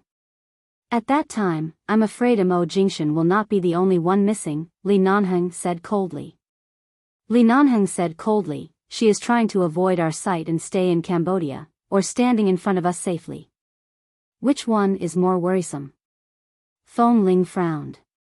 "But it's too dangerous here. Before she flew here, she knew better than you that she would face many unknown dangers. She is not a child. She can accept and bear the choices she made. What are you worried about?" Li Nanheng said and looked at Jean Wan lightly. "We don't have much time. Go back to High City or stay here. I'll give you one last choice." "I'll stay." Jean Wan didn't hesitate. Fong Ling frowned. "But Mrs. Mo, you are pregnant." Hearing the word pregnant, Li Nanheng suddenly glanced at Jean Wan and then at her belly. After a moment, Li Nanheng asked, "Jean Wan, are you afraid of death?" "No." Seeing the determination in Jean Wan's eyes, Li Nanheng narrowed his eyes and wanted to say, "You are pregnant. How dare you buy contraceptive pills for my wife?" Of course, he just scolded her in his heart. Li Nanheng looked at her coldly, lit a cigarette, put it in the corner, narrowed his eyes, and turned his head. "Follow me." Then Jean Wan was taken to their camp near Tunnel Sap Lake in Cambodia. After arriving at the camp, Li Nanheng asked Fong Ling to send her to a small room in the camp to rest on behalf of Mrs. Mo, and Fong Ling took her in. Jean Wan was in a good mood. Although she didn't know Mo Jingshan's identity, she was very receptive. Now that she was taken in here, she felt closer to Mo Jingxian, so she didn't show any emotion on her face. Seeing that Jin Wan was very rational and had probably thought through a lot of things before coming here, Feng Ling didn't say anything more. After settling her down, she turned and walked out. When they got outside, Kay and the others were discussing the countermeasures to break in, but because the woods were surrounded by dense minefields, it was very difficult to break in, and they were not familiar with the terrain here. They could only be sure that Mr. Mo was trapped in it and was not in danger for the time being, but in order to ensure that Dolly and the others wouldn't hurt him, they had to think of a foolproof way.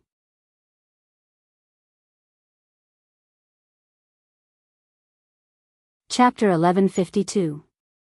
He didn't need to look back to know who was looking at him. After all, Boss Lee was also outside at this moment. Kay put down his hand with a strong desire to live. In order to cover up his embarrassment, he rubbed his hand on his clothes and made a scratching gesture. Then he smiled and bumped Feng Ling's arm with his bent arm. "How is it? You've been a bodyguard for so long. One moment, you're the mayor's daughter, and the next moment, you're Mrs. Mo's. Do you feel comfortable? Is it more comfortable to come back to be with us brothers?" Feng Ling didn't take this step at all and directly answered, "It's all good. They are all very good to me. It's very comfortable and comfortable." "Kay, no wonder you're so heartless. You've already gotten back the face you lost. It's time for you to come back." Feng Ling glanced at the sniper rifle in Kay's hand.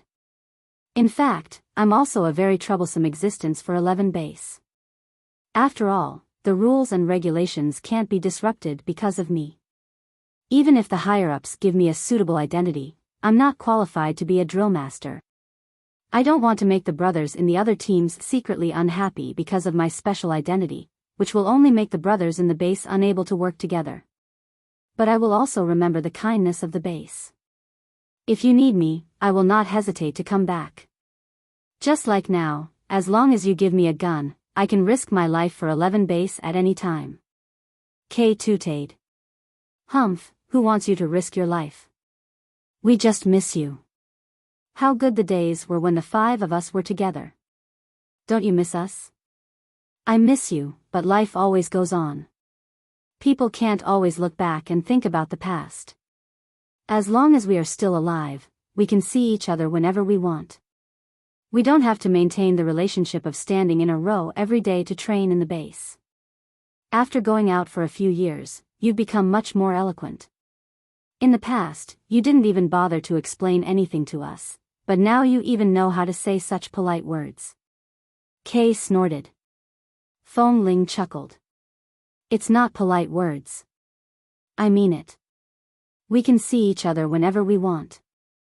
After chatting for a while, Feng Ling was about to go to the team to get a gun, but perhaps because she hadn't been too close to these people for a long time, she suddenly appeared in front of them. When she passed by, everyone glanced at her. "What are you looking at? Haven't you seen a woman before?" Li Nanheng went to get a gun suitable for her. When he caught a glimpse of those people's eyes, his face turned cold.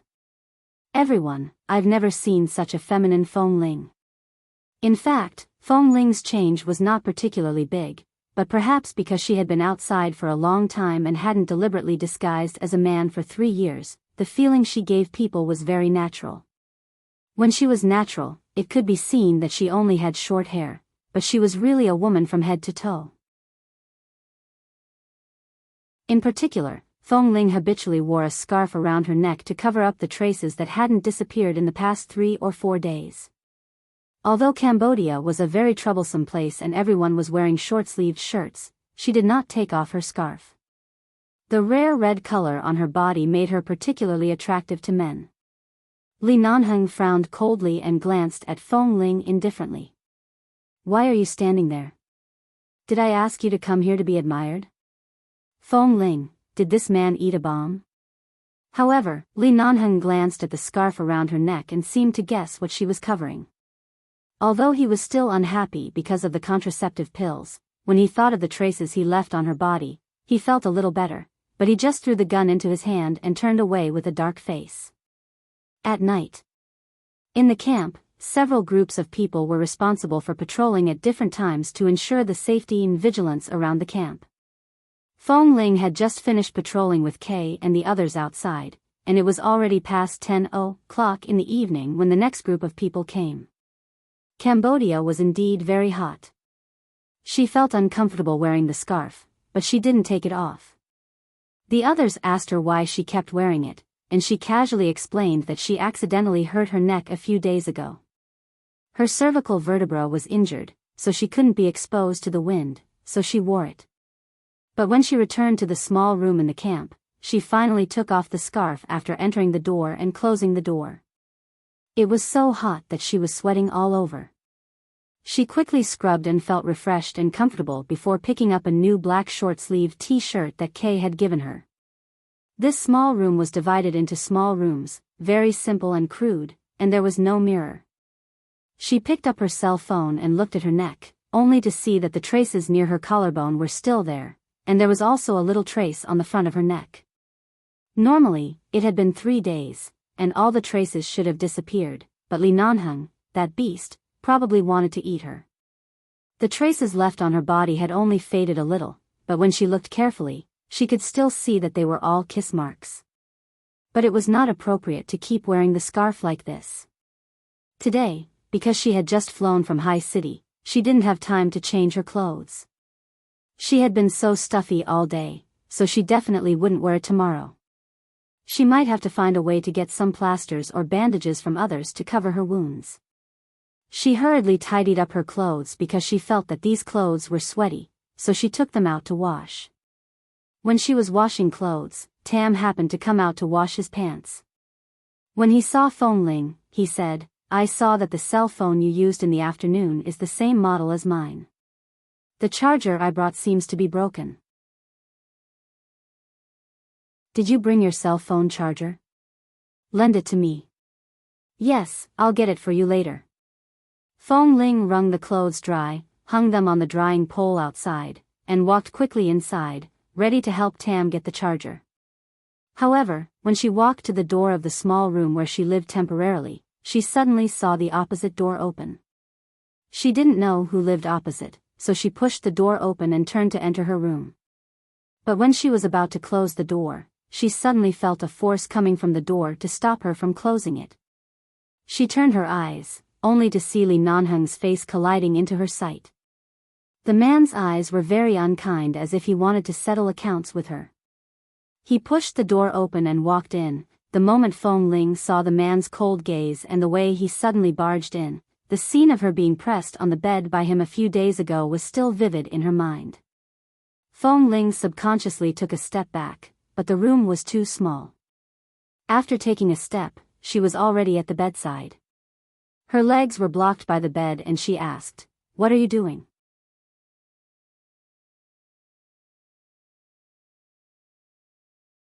Chapter 1153. Don't you know what I'm doing? Li Nanheng caught her as she almost fell back on the bed. To prevent himself from doing something to her after pressing her on the bed, he turned around and pressed her against the door. At the same time, when she was about to struggle, he raised his hand and locked the door from the inside. Surrounded by the man's breath and hearing the sound of the door being locked, Fong Ling's movement stiffened. She looked incredulously at the cold, hard, and handsome face in front of her. The man didn't give her a chance to reprimand him. He raised his hand and pinched her chin, forcing her to look into his eyes, and said in a low voice, "Did you take the medicine?" Fong Ling was puzzled and stared at him. "What medicine?" Li Nanheng pinched her chin and the words were almost squeezed out from between his teeth. "Contraceptive pills."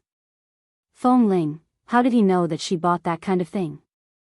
Since Jean Wan would buy it for her, she definitely wouldn't tell this kind of thing to Li Nanheng.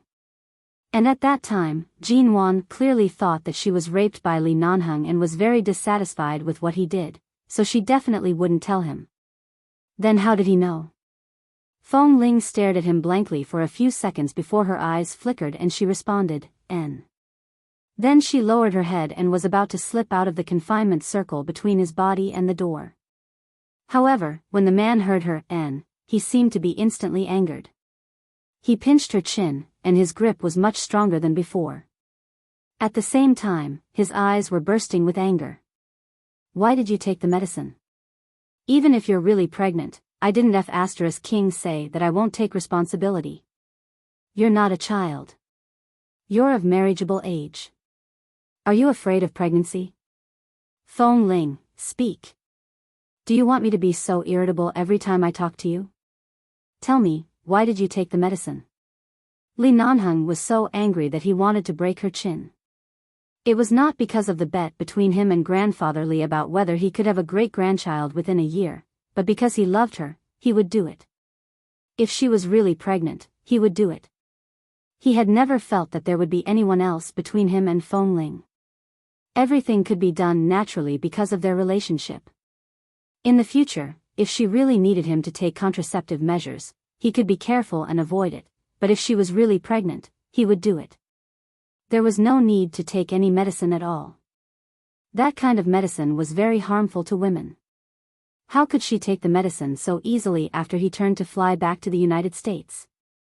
How could she be so cold to take it? Feng Ling didn't expect him to be so angry. When she asked Jean Wan to buy medicine for her, she thought that their professional identities were suitable for an accidental pregnancy.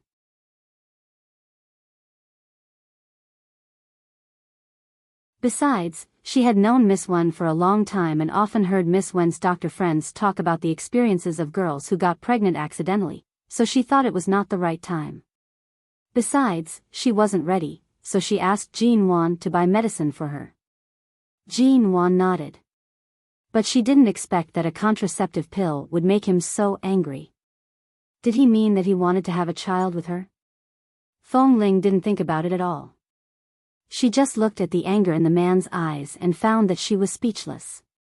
Facing his eyes, she didn't know what to say.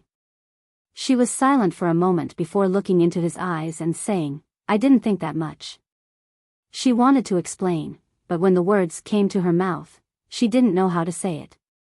She was not good at expressing herself, and he seemed to be really angry. In Feng Ling's mind, she was a little confused. Did he really want a child? Seeing that she clearly wanted to say something, but in the end, she just looked at him calmly, Li Nanheng couldn't bear her attitude of being too restrained and too trapped in her own world. He suddenly raised her chin, lowered his head, and kissed her hard on the lips. In the beginning, there seemed to be a bit of anger. Although the kiss did not go deep, there was a bit of nibbling. He was determined to make her react in pain. However, seeing the little woman pressed against the door by him, her calm eyes gradually revealed some helplessness. He then saw that the corners of her eyes were a little red from his kiss. That kind of red was not because she was about to cry, but whenever she seemed to be forced into a corner by his passion, a faint blush would appear on her face out of habit. It could represent the most obvious feeling of a young girl on her body. At least under his kiss, he could directly see the reflection of her eyes with his eyes. It had to be said that Feng Ling, a woman who usually looked stubborn, when she was really helpless, her gaze was really more useful than any aphrodisiac. Just this one look was enough to make him, a man who had just had sex, want to throw her on the narrow bed next to him. In this small room that had no soundproofing at all and was so shabby that the wooden wall could collapse at any time, he wanted to strip her clean on the spot. He wanted to tear off her clothes and leave more marks on her body so that she would clearly remember who was her man. He wanted her to be covered with his marks from inside to outside, from top to bottom. No matter what kind of contraceptive pill she took, they would not be able to get rid of it. Feng Ling was forced to lean against the door and was almost suffocated by the man's kiss. She raised her hand and pinched his shoulder hard to make him let go of her, and then silently accused him of his violence with her slightly red eyes. But Li Nanheng was really angry. He saw that she was extremely tired at that time. Although he planned to take her back to the United States to confront Feng Mingzhu, considering that she really wanted to rest at that time, and considering that she didn't want to acknowledge the Feng family, he left her in T-City and flew back to the United States alone to deal with Feng Mingzhu's matter. It was just a flight of more than 10 hours. He originally planned to let her have a good sleep first. She, on the other hand, actually dared to eat the medicine without even saying a word. Thinking back to all these years, when he thought that she was still a man and that he was gay, he was willing to sacrifice his feelings for her. Later on, when he found out that she was a woman, for the sake of her dignity and what she wanted, he helped her keep her secret and slowly approached her step by step, afraid that he would scare her. You're tuning into the Romantic Tales YouTube channel. Don't forget to subscribe and join us on this journey to catch the most captivating stories.